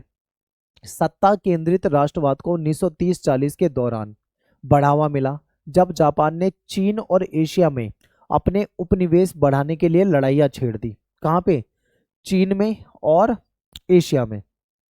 ये लड़ाइयाँ जो थी वो दूसरे विश्व युद्ध में जाकर मिल गई, और ये लड़ाइयाँ धीरे धीरे दूसरे विश्व युद्ध में जाके मिल गई, जब जापान ने अमेरिका के पर्ल हार्बर पे हमला कर दिया। इस दौर में असहमति प्रकट करने वालों पर जुल्म ढाए गए, ठीक है। जो इस चीज को पसंद नहीं करता था उसको जेल में भेज दिया गया था। देशभक्तों की ऐसी संस्थाएं बना दी गई जो युद्ध को समर्थन करती हैं। इसमें महिलाओं के भी बहुत सारे संगठन थे। 1943 में एक संगोष्ठी हुई थी, एक मीटिंग हुई थी, जिसमें आधुनिकता पर विजय इस टाइटल से इस पे बातचीत चली थी। इसमें जापान के सामने जो दुविधा थी उस पर खूब चर्चा हुई, यानी कि हमें आधुनिक रहते हुए पश्चिम पर कैसे विजय प्राप्त करेंगे, इस पे इन्होंने चर्चा करी थी, ठीक है। फिर एक फिलोसोफर थे जिनका नाम था निशितानी केजी। इन्होंने आधुनिकता को तीन पश्चिमी धाराओं के मिलन और एकता के रूप में परिभाषित करा था। ये इसको पुनर्जागरण के रूप में भी देखते थे, क्योंकि जैसे यूरोप में पुनर्जागरण हुआ था, प्रोटेस्टेंट सुधार के रूप में भी देखते थे। आपको पता है यूरोप में जो क्रिश्चियन लोग थे उनमें कुछ कमियां थी, तो उसको लेकर ये सुधार हुआ था। और प्राकृतिक विज्ञान का विकास के रूप में देखते थे, यानी तीन रूपों से देखते थे वो आधुनिकता को। इन्होंने कहा कि जापान की नैतिक ऊर्जा ने उसे एक उपनिवेश बनने से बचा लिया है, क्योंकि अगर नैतिक रूप से जापान कमजोर होता ना, तो वो उपनिवेश बन चुका होता, गुलाम बन चुका होता। तो जापान का क्या फर्ज बनता है, इसका फर्ज बनता है कि एक नई विश्व पद्धति जो है, एक विशाल पूर्वी एशिया के निर्माण का, यानी जापान का फर्ज बनता है कि एक नई पद्धति, एक नया प्रोसेस लेके आए, और उसमें एक विशाल पूर्वी एशिया, क्योंकि पूर्वी एशिया में है, एक बड़ा पूर्वी एशिया का निर्माण करना चाहिए जापान को। हार के बाद एक वैश्विक आर्थिक शक्ति के रूप में वापसी। जापान की औद्योगिक साम्राज्य की कोशिशें जो थी संयुक्त बलों के हाथ में हारकर खत्म हो गई थी, क्योंकि जापान ताकतवर था लेकिन 1945 में हार गया था, हमने पढ़ा था। ये तर्क दिया गया कि युद्ध जो है जल्दी खत्म करने के लिए जापान पे हिरोशिमा और नागासाकी पे बम गिरा दिए गए थे। अमेरिका ने बोला था हम युद्ध जल्दी खत्म करना चाह रहे थे इसलिए हमने ऐसा कर दिया था। ठीक है, जापान हार चुका था, लेकिन अन्य लोगों का मानना था कि इतने बड़े पैमाने पे जो विध्वंस हुआ, जो जापान में नुकसान हुआ, उसका दुख दर्द का जो तांडव हुआ वो पूरी तरीके से अनावश्यक था। इसकी कोई जरूरत नहीं थी बम गिराने की। अमेरिकी नेतृत्व वाले जो कब्जे के दौरान जापान के जो विसैन्यीकरण कर दिया गया था, सेना को समाप्त करा जा रहा था, ठीक है, एक नया संविधान यहाँ पे लागू हुआ। फिर इस जापान में नया संविधान जब बना, उसमें आर्टिकल 9 में ये कहा गया कि हम युद्ध नहीं करेंगे। ठीक है, एक नीति अपनाई कि हम युद्ध नहीं करेंगे। इनके अनुसार युद्ध का राष्ट्रीय नीति के साधन के रूप में इस्तेमाल वर्जित है। युद्ध करना, किसी को जीतना, किसी के क्षेत्र में घुसना, ये सारी चीजें इन्होंने कैंसिल कर दी। कृषि सुधार किए गए, व्यापारिक संगठनों का पुनर्गठन किया गया, जापानी अर्थव्यवस्था में जायबासु यानी बड़ी एकाधिकार कंपनियों की पकड़ को खत्म करने की यहाँ पे कोशिश की गई। जापान को पूरी तरीके से यहाँ पे बदलने का प्रयास किया गया। ठीक है, राजनीतिक पार्टी जो थी उनको दोबारा से पुनर्जीवित किया गया। जंग के बाद पहले चुनाव जो थे 1946 में हुए, इसमें पहली बार महिलाओं ने भी मतदान करा, क्योंकि यहाँ पे महिलाओं को वोटिंग का अधिकार नहीं था। अपनी भयंकर हार के बावजूद जापानी अर्थव्यवस्था का जिस तेजी से पुनर्निर्माण हुआ वो एक चमत्कार कहा जाता है, क्योंकि 1945 में जब ये हारा था जापान, उसकी स्थिति बहुत बेकार थी, बहुत बेकार, लेकिन वो इतनी तेजी से डेवलप हो गया, किसी ने सोचा ही नहीं कि इतनी कम समय में कैसे डेवलप हो सकता है कोई देश, वो जापान ने करके दिखाया है। सरकार, नौकरशाही और उद्योग के बीच में एक करीबी रिश्ता कायम हो गया।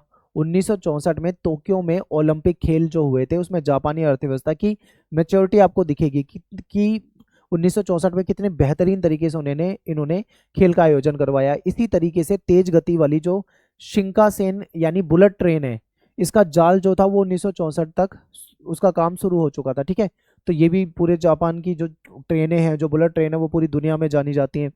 इस पर रेलगाड़ी जो थी 200 मील प्रति घंटे की रफ्तार से चलती थी, अब वो 300 मील प्रति घंटे की रफ्तार से चलती है। ठीक है, ये भी जापानियों की सक्षमता को दिखाता है कि वो कितने सक्षम है, कितने टेक्नोलॉजी के जानकार हैं, नई टेक्नोलॉजी के जरिए बेहतर और सस्ते उत्पाद बनाते हैं और बाजार में उतार सकते हैं। ठीक है, 1960 के दशक में नागरिक समाज आंदोलन का विकास हुआ है। यहाँ पे औद्योगिकरण जो था बढ़ रहा था, जिसके कारण स्वास्थ्य और पर्यावरण पे भी कहीं ना कहीं उसके गलत प्रभाव पड़ रहे थे, पेड़ वेड़ काटे जा रहे थे। ठीक है, तो इस तरीके से नज़रअंदाज करने का विरोध किया गया, क्योंकि ये पर्यावरण को इग्नोर कर रहे थे, जिसकी वजह से उसका विरोध हुआ। तो ये तो हो गया जापान। अब चाइना को देखते हैं। चीनी बहुत बहस होती थी। यहाँ पे 3 समूह के नजरिए झलकते हैं। एक है कांग योवेल, ठीक है, और लिपांत क्याउचू। इन्होंने आरंभिक सुधारकों ने पश्चिम की चुनौतियों का सामना करने के लिए पारंपरिक विचारों को नए और अलग तरीके से इस्तेमाल करने की कोशिश करी थी, क्योंकि देखो चाइना भी कहीं ना कहीं शिकार था पश्चिमी देशों का। ठीक है, तो इन्होंने कहा कि अगर हमें पश्चिम की चुनौतियों का सामना करना है तो हमारे जो ट्रेडिशन है, हमारे जो पारंपरिक विचार हैं, उसको नए और अलग तरीके से इस्तेमाल करना पड़ेगा, अपने देश में एकता स्थापित करनी पड़ेगी। ठीक है, फिर सन यात सेन जो थे, इन्होंने गणतांत्रिक क्रांतिकारी और जापान और पश्चिम विचारों से प्रभावित थे, क्योंकि जापान ने कैसे अपने आप को बचा के रखा था, तो ये उससे प्रभावित थे। चीन की कम्युनिस्ट पार्टी जो थी, इसमें युगों की असमानताओं को खत्म करना और विदेशियों को खदेड़ देना चाहती थी। वो चाहती थी कि जितने विदेशी हैं उनको यहाँ से भगा दिया जाए। तो आधुनिक चीन की जो शुरुआत थी वो 16वीं और 17वीं सदी में पश्चिम के साथ उसका पहला सामना होने के समय मानी जाती है, कि जब पश्चिम से इसका सामना हुआ था तब से आधुनिक चीन बनने का काम शुरू हो गया था। जब ब्रिटेन ने क्या करा था, अफीम का व्यापार करते थे ये, अफीम के व्यापार को बढ़ाने के लिए सैन्य बल का इस्तेमाल कर दिया था यहाँ पे। इसी के चलते पहला अफीम युद्ध हुआ था चाइना में। ठीक है, बहुत इंपॉर्टेंट है, पेपर में आ सकता है। चीन को पश्चिमी प्रभुत्व का भय था। चीन डरता था कहीं पश्चिमी देश जैसे भारत को गुलाम बनाए, इनको ना बना ले। भारत का उदाहरण इनके सामने था। तो यहाँ के विचारक थे लियांग क्याओचू। ठीक है, इनका मानना था कि चीनी लोगों में एक राष्ट्र की जागरूकता लाकर ही चीन को पश्चिम का विरोध कर पाएगा। अगर हमारे अंदर एक राष्ट्र वाली भावना होगी, सभी लोग जागरूक होंगे, तभी हम पश्चिम का विरोध कर पाएंगे। 1903 में इन्होंने लिखा है कि भारत एक ऐसा देश है जो किसी और देश से नहीं बल्कि एक कंपनी के हाथों बर्बाद हो गया। और वो कंपनी कौन थी? ईस्ट इंडिया कंपनी, जो बाहर से आई थी क्या करने, व्यापार करने आई थी। ठीक है, ये भारत की आलोचना करते थे क्योंकि ब्रिटेन जो था वो चीन के साथ युद्ध में भारत के सैनिकों का इस्तेमाल करता था।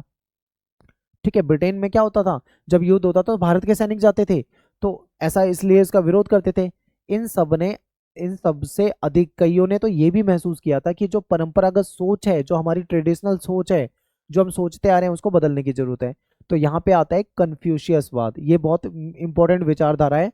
मैं आपको इंपॉर्टेंट इसलिए कह रहा हूँ क्योंकि पेपर में क्वेश्चन आएगा, यहाँ से 100% आएगा। ठीक है, तो कन्फ्यूशियसवाद क्या है इसको समझिए। तो ये चीन में एक महत्वपूर्ण विचारधारा है। ये विचारधारा जो है कन्फ्यूशियस के द्वारा दी गई थी। ठीक है, और उनके जो फॉलोअर्स हैं उनकी शिक्षा से विकसित हुई थी। इसका दायरा क्या था, अच्छा व्यवहार हो, व्यवहारिक समझदारी हो, उचित सामाजिक संबंधों का सिद्धांत था। अच्छे से व्यवहार करो, अच्छे सामाजिक संबंध बनाओ, ये सारी बातें थी इसमें।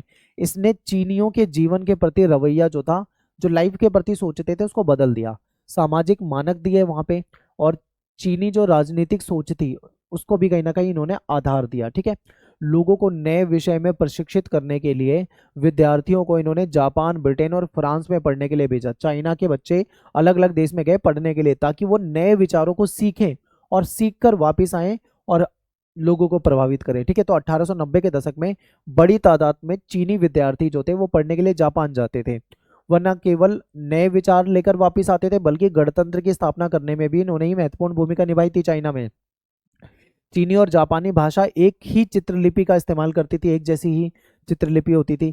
चीन ने क्या करा, जापान से न्याय, अधिकार और क्रांति के यूरोपीय विचारों के जापानी अनुवाद किए। ठीक है, तो चीन ने क्या करा, जापान से जो न्याय, अधिकार और क्रांति के विचार थे, जो यूरोप के विचार थे, उसका ट्रांसलेशन करवाया।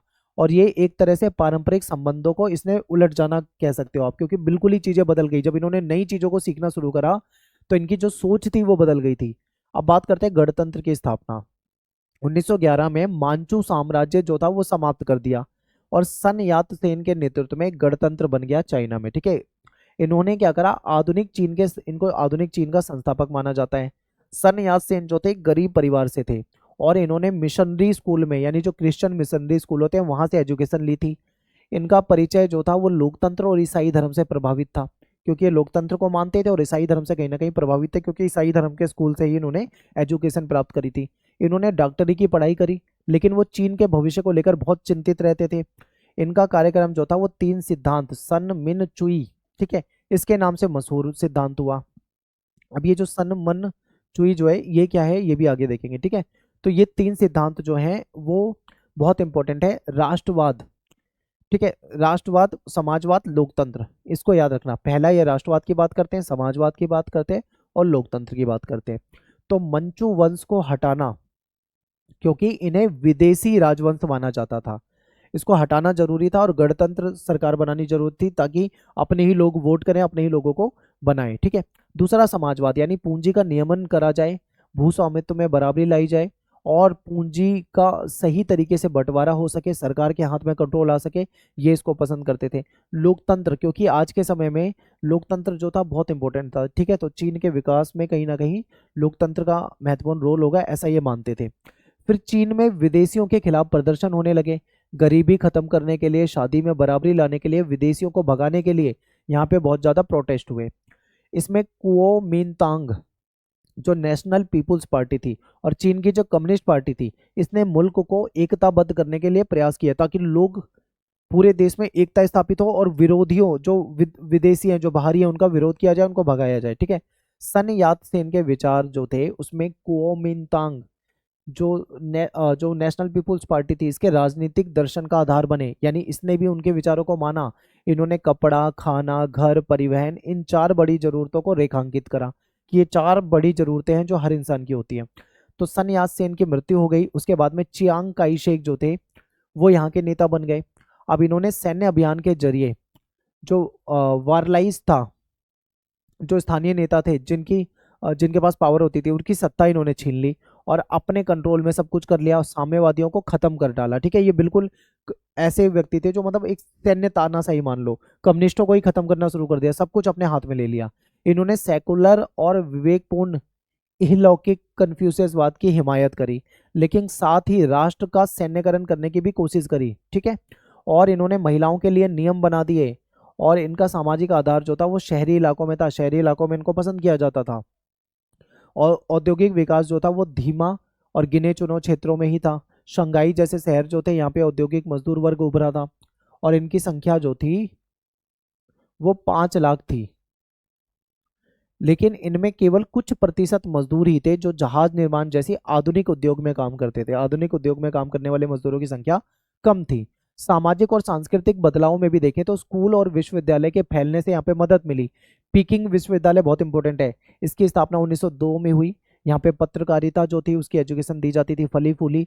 देश को एकीकृत करने यानी देश में एकता स्थापित हो इसकी कोशिश की गई। इसके बावजूद कुओमिंतांग जो था अपने संकीर्ण सामाजिक अधिकार, क्योंकि ज्यादा समाज का सपोर्ट नहीं था, ठीक है, सीमित राजनीतिक दृष्टि के चलते ज्यादा कामयाब नहीं हो पाया।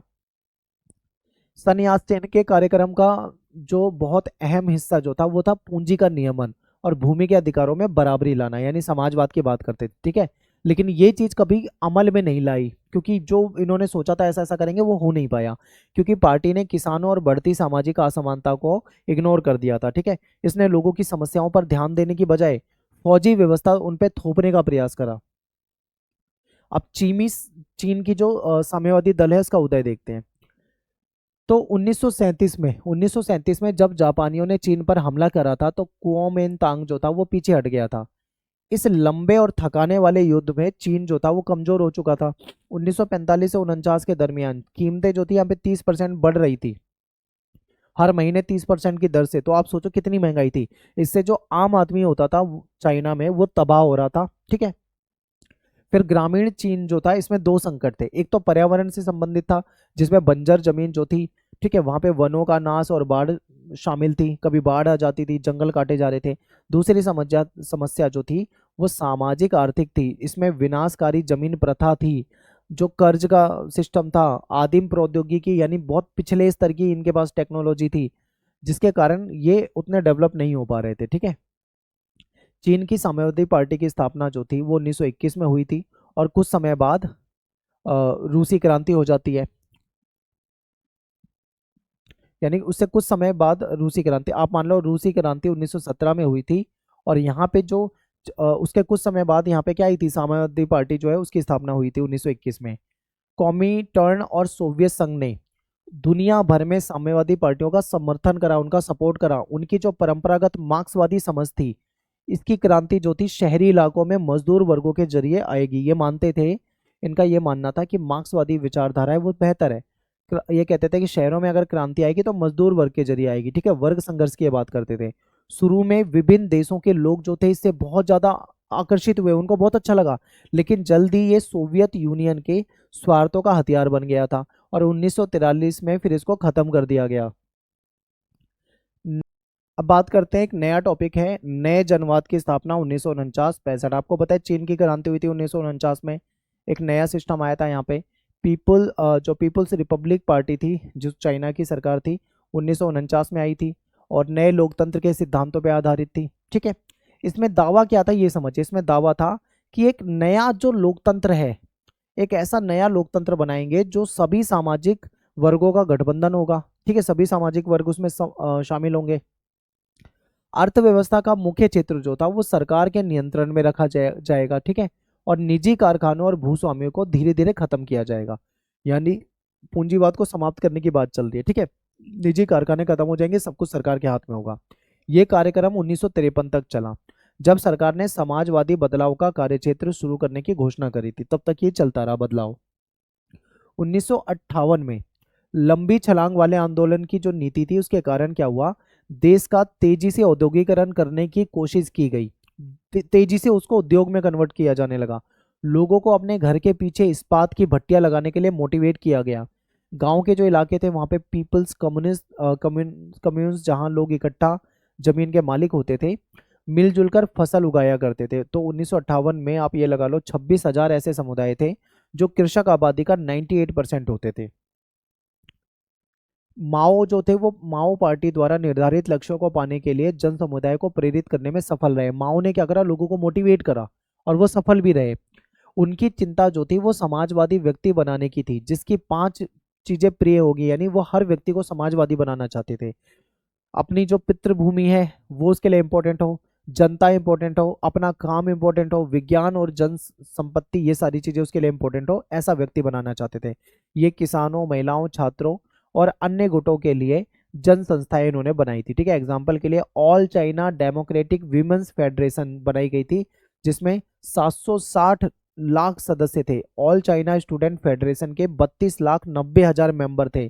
लेकिन लक्ष्य और तरीके जो थे पार्टी में सभी लोगों को पसंद नहीं आ रहे थे। जो माओ के जो तरीके थे वो लोगों को पसंद नहीं आ रहे थे। ठीक है, अब है दर्शनों का टकराव यानी फिलोसफी का टकराव। ठीक है, अलग अलग विचार थे, विचारों में टकराव। तो समाजवादी व्यक्ति की रचना के इच्छुक माओवादी जो थे और दक्षता की बजाय विचारधारा पे माओ के बल देने की आलोचना करने वालों के बीच में संघर्ष हो गया। कुछ लोग कहते थे कि लोगों के अंदर आप क्वालिटी देखो, क्वालिटी नहीं देख रहे हो, बस उनको समाजवादी बनाओ, समाजवादी बनाओ, ऐसे कर रहे हो। तो इसलिए लोगों के विचारों में टकराव हो गया। सांस्कृतिक क्रांति से खलबली का दौर शुरू हो गया, क्योंकि लोगों को एक अलग तरीके से बनाया जाने का प्रयास हुआ। पार्टी कमजोर हो गई, अर्थव्यवस्था और शिक्षा जो व्यवस्था थी उसमें रुकावट आने लगी, क्योंकि लोग इसका विरोध करने लगे थे। फिर 1960 के आसपास की बात है कि बहुत सारे बदलाव आने लगे। 1975 में एक बार फिर से पार्टी ने अधिक सामाजिक अनुशासन और औद्योगिक अर्थव्यवस्था का निर्माण करने पर जोर दिया कि समाज में अनुशासन बनाएंगे और अर्थव्यवस्था को मजबूत करेंगे। ठीक है, ताकि जो चीन है वो शताब्दी के खत्म होने से पहले एक शक्तिशाली देश बन जाए। यानी कि 1975-75 के आसपास की बात है। 2000 से पहले पहले, सन 2000 से पहले पहले उसको बहुत तेजी से डेवलप बनाने का इन्होंने सपना देखा। 1978 में शुरू होने वाला सुधार, तो देश जो था समाजवादी बाजार अर्थव्यवस्था की शुरुआत यहाँ पे हो चुकी थी। 1978 में क्या हुआ, आधुनिकरण के 4 सूत्री लक्ष्य को रखा गया, यानी 4 क्षेत्रों में आधुनिकरण करेंगे। विज्ञान के क्षेत्र में, उद्योग के क्षेत्र में, कृषि के क्षेत्र में और रक्षा और विकास के क्षेत्र में। ठीक है, फिर 1989 में 4 मई के आंदोलन की 70वीं सालगिरह पर बहुत सारे जो बुद्धिजीवी लोग थे उन्होंने ज्यादा खुलेपन और कड़े सिद्धांतों को खत्म करने की मांग करी कि ये जो ज्यादा खुलापन ला रहे हो और जो ये स्ट्रिक्ट जो आप सिस्टम लेकर आ रहे हो, इसका लोग विरोध करने लगे थे। ठीक है, बीजिंग जो था, बीजिंग के तियानमेन चौक पर छात्रों ने क्या करा, प्रोटेस्ट करा और इनके प्रोटेस्ट को क्रूरतापूर्वक तरीके से सरकार ने दबा दिया। दुनिया भर में इसकी बहुत आलोचना हुई। सुधार के बाद के समय में चीन के विकास के विषय पर दोबारा बहस शुरू हुई। पार्टी द्वारा समर्थित प्रधान मत मजबूत राजनीतिक नियंत्रण, आर्थिक खुलेपन और विश्व बाजार से जुड़ाव पे आधारित था। अब यहाँ पे क्या था भाई, समझिए। सुधार चीन में हुआ, चीन के बाद विकास के विषय पे बहस होने लगी कि कितना डेवलप हुआ चीन या नहीं हुआ। पार्टी द्वारा जो समर्थित जो मत था, यानी जो पार्टी जो चाहती थी, एक मतलब राजनीतिक कंट्रोल चाहती थी, आर्थिक खुलापन चाहती थी, पूरी दुनिया से अपने बाजार को जोड़ना चाहती थी, इस पे बहस होने लगी थी। आलोचक कहते थे कि सामाजिक गुट और जो क्षेत्र है, पुरुष और महिलाओं के बीच में जो असमानता बढ़ रही है, सामाजिक तनाव जो बढ़ रहा है, ठीक है, बाजार पर जो भारी ज्यादा से ज्यादा बाजार पे महत्व दिया जा रहा है, ये कहीं ना कहीं पूंजीवादी व्यवस्था है, तो लोग इसका विरोध करते थे। ठीक है, तो यहाँ पे ये सब हुआ। अब नेक्स्ट टॉपिक है ताइवान का किस्सा। तो चलिए मैं आपको आगे का स्क्रीन पे समझा देता हूँ। अब बात करेंगे हम, टॉपिक है हमारा ताइवान का किस्सा। यहाँ से भी क्वेश्चन कभी कभार आपके पेपर में पूछे जाते हैं, तो हम इस टॉपिक को भी अच्छे से समझते हुए चलेंगे। ठीक है, तो देखिए, चीनी साम्यवादी दल से पराजित होने के बाद, जब चीन का जो साम्यवादी दल था, ठीक है, इससे जब पराजित हो चुका था चियांग काई शेक, तो 30 करोड़ से अधिक अमेरिकी डॉलर और बेशकीमती कलाकृतियां लेकर क्या हुआ, 1949 में ये ताइवान भाग निकला। क्योंकि अब चीन चीन का जो साम्यवादी दल था उसने इसको पराजित कर दिया था, तो अब ये चीन से बाहर आ चुका है। फिर वहां उन्होंने क्या करा, चीनी गणतंत्र की स्थापना करी। कहाँ पे स्थापना करी, ताइवान में। यानी चीन से निकल चुका है, कहाँ पे आ गया, ताइवान में। यहाँ पे फिर इसने एक गणतंत्र रिपब्लिक की स्थापना कर दी। फिर क्या होता है कि 1894-95 में जापान के साथ लड़ाई जो हुई थी, उसमें ये जगह जो थी वो चीन को जापान के हाथ में सौंपनी पड़ी थी, क्योंकि जापान जो था उस समय में ज्यादा ताकतवर था, तो इस कारण चीन ने ये जगह जापान को सौंप दी थी। ठीक है, और तब से जो ये वाला हिस्सा है ये जापानी उपनिवेश बनी हुई थी, यानी जापान का ताइवान पे कब्जा था। ठीक है, और ये उसका उपनिवेश था। फिर कायरो घोषणा पत्र 1943 और पोर्ट्समैन उद्घोषणा 1949 की जो हुई थी, इसके द्वारा चीन को संप्रभुत्ता वापस मिल गई। ठीक है, वापस से अधिकार मिल चुके थे। फिर फरवरी 1947 में जबरदस्त प्रदर्शन होने शुरू हो जाता है। अब जब ये प्रदर्शन जो है बहुत ज्यादा होने लग जाते हैं, तो कुओमिंतांग, ठीक है नाम याद रखना, कुओमिंतांग के जो नेता थे, कुओमिंतांग ने नेताओं की एक पूरी पीढ़ी का बहुत बुरी तरीके से उनकी हत्या करवा दी। यानी पूरी एक नेताओं की जो पीढ़ी थी सबको मरवा दिया, सबको खत्म करवा दिया। फिर चियांग काई शेक जो थे, इसके नेतृत्व में कुओमिंतांग जो है, यहाँ पे एक दमनकारी सरकार की स्थापना की गई। ऐसी सरकार जो तानाशाही हो, जो दमनकारी हो, जो किसी की ना सुनती हो। ठीक है, यहाँ पे बोलने की और राजनीतिक विरोध करने की कोई आजादी नहीं थी। कोई भी सरकार का विरोध नहीं कर सकता था, अगर कोई करेगा तो उसको मरवा दिया जाएगा। ठीक है, सत्ता की जगहों से स्थानीय आबादी को पूरी तरीके से बाहर कर दिया, यानी स्थानीय लोग जो थे वो सत्ता में नहीं रह सकते थे। फिर भी उन्होंने क्या करा, भूमि सुधार लागू करा। ये इंपॉर्टेंट है कि भूमि सुधार के लिए कानून बनाए, भूमि सुधार लागू किया, जिसके चलते खेती की जो उत्पादनता थी, जो खेती की जो फसल थी, कहीं ना कहीं फसल जो थी वो काफी बढ़ने लगी थी। ठीक है, उन्होंने फिर क्या करा, अर्थव्यवस्था का भी आधुनिकरण कर दिया, मॉडर्न कर दिया अर्थव्यवस्था को, जिसके चलते 1973 में कुल राष्ट्रीय उत्पाद जो था, इसके मामले में ताइवान जो था वो पूरे एशिया में जापान के बाद सेकंड नंबर पे आने लगा। ठीक है, इतना इंपॉर्टेंट हो गया था एशिया में, जापान पहले नंबर पे था। फिर राष्ट्रीय उत्पाद के मामले में अगर हम देखें तो ताइवान दूसरे नंबर पे आ रहा था। अर्थव्यवस्था काफी ठीक हो चुकी थी। अब अर्थव्यवस्था थी वो मेनली किस पे आधारित थी, व्यापार पे आधारित थी। लगातार वृद्धि हो रही थी इनकी अर्थव्यवस्था में, व्यापार भी तेजी से बढ़ रहा था। तो ताइवान एक लोकतंत्र में रूपांतरण और भी नाटकीय रहा। यानी ताइवान जो एक तानाशाही शासन वाला क्षेत्र था, अब उसका लोकतंत्र में रूपांतरण हो गया है। अब ये आप सुनोगे कि भाई ऐसा क्षेत्र जो कभी तानाशाही में रहा हो, ठीक है, वो कैसे लोकतंत्र में कन्वर्ट हो जाएगा, ये भी सुन के अजीब लगेगा। तो इसको देखते हैं। तो देखिए, पहले स्वतंत्र मतदान ने स्थानीय ताइवानियों को सत्ता में लाने की प्रक्रिया शुरू की गई। तो यहाँ पे स्वतंत्र मतदान का प्रोसेस लाया गया कि अब स्वतंत्र रूप से लोग वोट कर सकेंगे। तो इसकी वजह से जो स्थानीय जो लोकल जो ताइवानी लोग थे वो सत्ता में आए। फिर राजनयिक स्तर पे अगर हम देखें तो ज्यादातर अधिकांश देशों के जो व्यापार मिशन थे वो केवल ताइवान में ही होते थे। ठीक है, ज्यादातर व्यापार मिशन ताइवान में थे। तो उनके द्वारा ताइवान में पूर्ण राजनयिक संबंध और दूतावास रखना संभव नहीं है, क्योंकि ताइवान को चीन का हिस्सा माना जाता था, उससे अलग नहीं माना जाता है ताइवान को। ठीक है, तो पूरी तरीके से राजनयिक संबंध नहीं हो सकते, दूतावास ताइवान में नहीं बन सकते, क्योंकि चाइना का अंग माना जाता है। चाइना चाहेगा तो ही दूतावास वहां पे बनेंगे। ठीक है, तो ये हो रहा था। तो मुख्य भूमि के साथ क्या हुआ, पुनः एकीकरण का प्रश्न अभी भी एक विवाद का मुद्दा बना हुआ था। हालांकि जो खाड़ी पार के संबंध थे जो चाइना और ताइवान के मध्य, ये तो सुधर रहे थे, लेकिन मुख्य भूमि जो थी वो कहीं ना कहीं चाइना के अंडर अंडर कंट्रोल थी। ठीक है, तो ताइवानी व्यापार और निवेश जो था वो मुख्य भूमि में बड़े पैमाने पे हो रहा था। और आवागमन जो था कहीं अधिक पहले के मुकाबले ज्यादा अच्छा सहज हो गया था। आवागमन आवागमन जो व्यापार था वो भी तेजी से बढ़ रहा था, लोग इधर उधर जा भी रहे थे। फिर क्या होता है कि चीन जो था ताइवान को एक अर्ध स्वायत्त क्षेत्र के रूप में स्वीकार कर लेने में सहमत हो गया। कि चीन ने बोला ठीक है, जो ताइवान है आप हमारे साथ ही रहो, लेकिन हम एक अर्ध स्वायत्त क्षेत्र मान लेते हैं, यानी आपको कुछ स्वायत्ता और कुछ अधिकार दे देंगे। ठीक है, तो अगर हो जाएगा, फिर अगर ताइवान पूर्ण स्वतंत्रता के लिए कोई कदम उठाने से परहेज करता, ठीक है, तो ये इंपॉर्टेंट है कि चाइना तैयार हो गया था कि उसको अर्ध स्वायत्त क्षेत्र के रूप में उसको स्वीकार कर लेगा। अगर ताइवान मान लो ये बोल देता कि नहीं हमें तो पूर्ण स्वतंत्रता चाहिए, तो यहाँ पे क्या होता, थोड़ा विवाद हो जाता। तो ऐसे में ताइवान उसका पार्ट ही रहा उस समय। फिर अब यहाँ पे ये ताइवान का कहानी पढ़ ली हमने। इसके बाद आती है कोरिया की कहानी। कोरिया की कहानी में क्या है, इसमें आधुनिकीकरण की शुरुआत कैसे होती है कोरिया में, ये इंपॉर्टेंट है। तो 19वीं सदी के अंत में कोरिया के जोसोन वंश ने आंतरिक और सामाजिक संघर्ष का सामना करा था। इसके साथ ही चाइना, जापान, पश्चिमी देश जो थे, इनका भी बहुत ज्यादा दबाव था। कोरिया जो है उसके अंदर पहले से ही कहीं ना कहीं समस्या है, ऊपर से बाहर का दबाव है, जैसे चीन दबाव बनाता है, जापान बनाता है, पश्चिम के देश बनाते हैं। तो इन सब के बीच में कोरिया जो था उसने अपने देश में आधुनिकरण के लिए प्रयास करे कि भाई अपने देश को मॉडर्न बनाना है। साम्राज्यवादी जापान जो था उसने क्या करा, 1910 में अपनी कॉलोनी के रूप में कोरिया पे भी कब्जा कर लिया। आपको पता है इस समय जापान बहुत ताकतवर था। चाइना तक को, किसी भी देश को नहीं छोड़ा उसने, ठीक है, सब पे कब्जा करता था। तो इसी तरीके से उसने कोरिया पे कब्जा किया, जिससे 500 वर्ष से अधिक समय तक चले आ रहे जो जोसोन राजवंश का साम्राज्य था, यानी कोरिया में जोसोन राजवंश का साम्राज्य 500 साल से चला आ रहा था, लेकिन अब जापान ने कर लिया उस पर कब्जा, यानी कि इनका जो वंश था, ठीक है, जो इनका शासन था वो यहाँ पे खत्म हो गया। लेकिन जो कोरियाई लोग थे वो जापानियों के द्वारा किए जा रहे कोरिया संस्कृति और नैतिक मूल्यों के दमन से काफी नाराज थे, क्योंकि अब जापानी ने अपना कब्जा कर लिया यहाँ पे।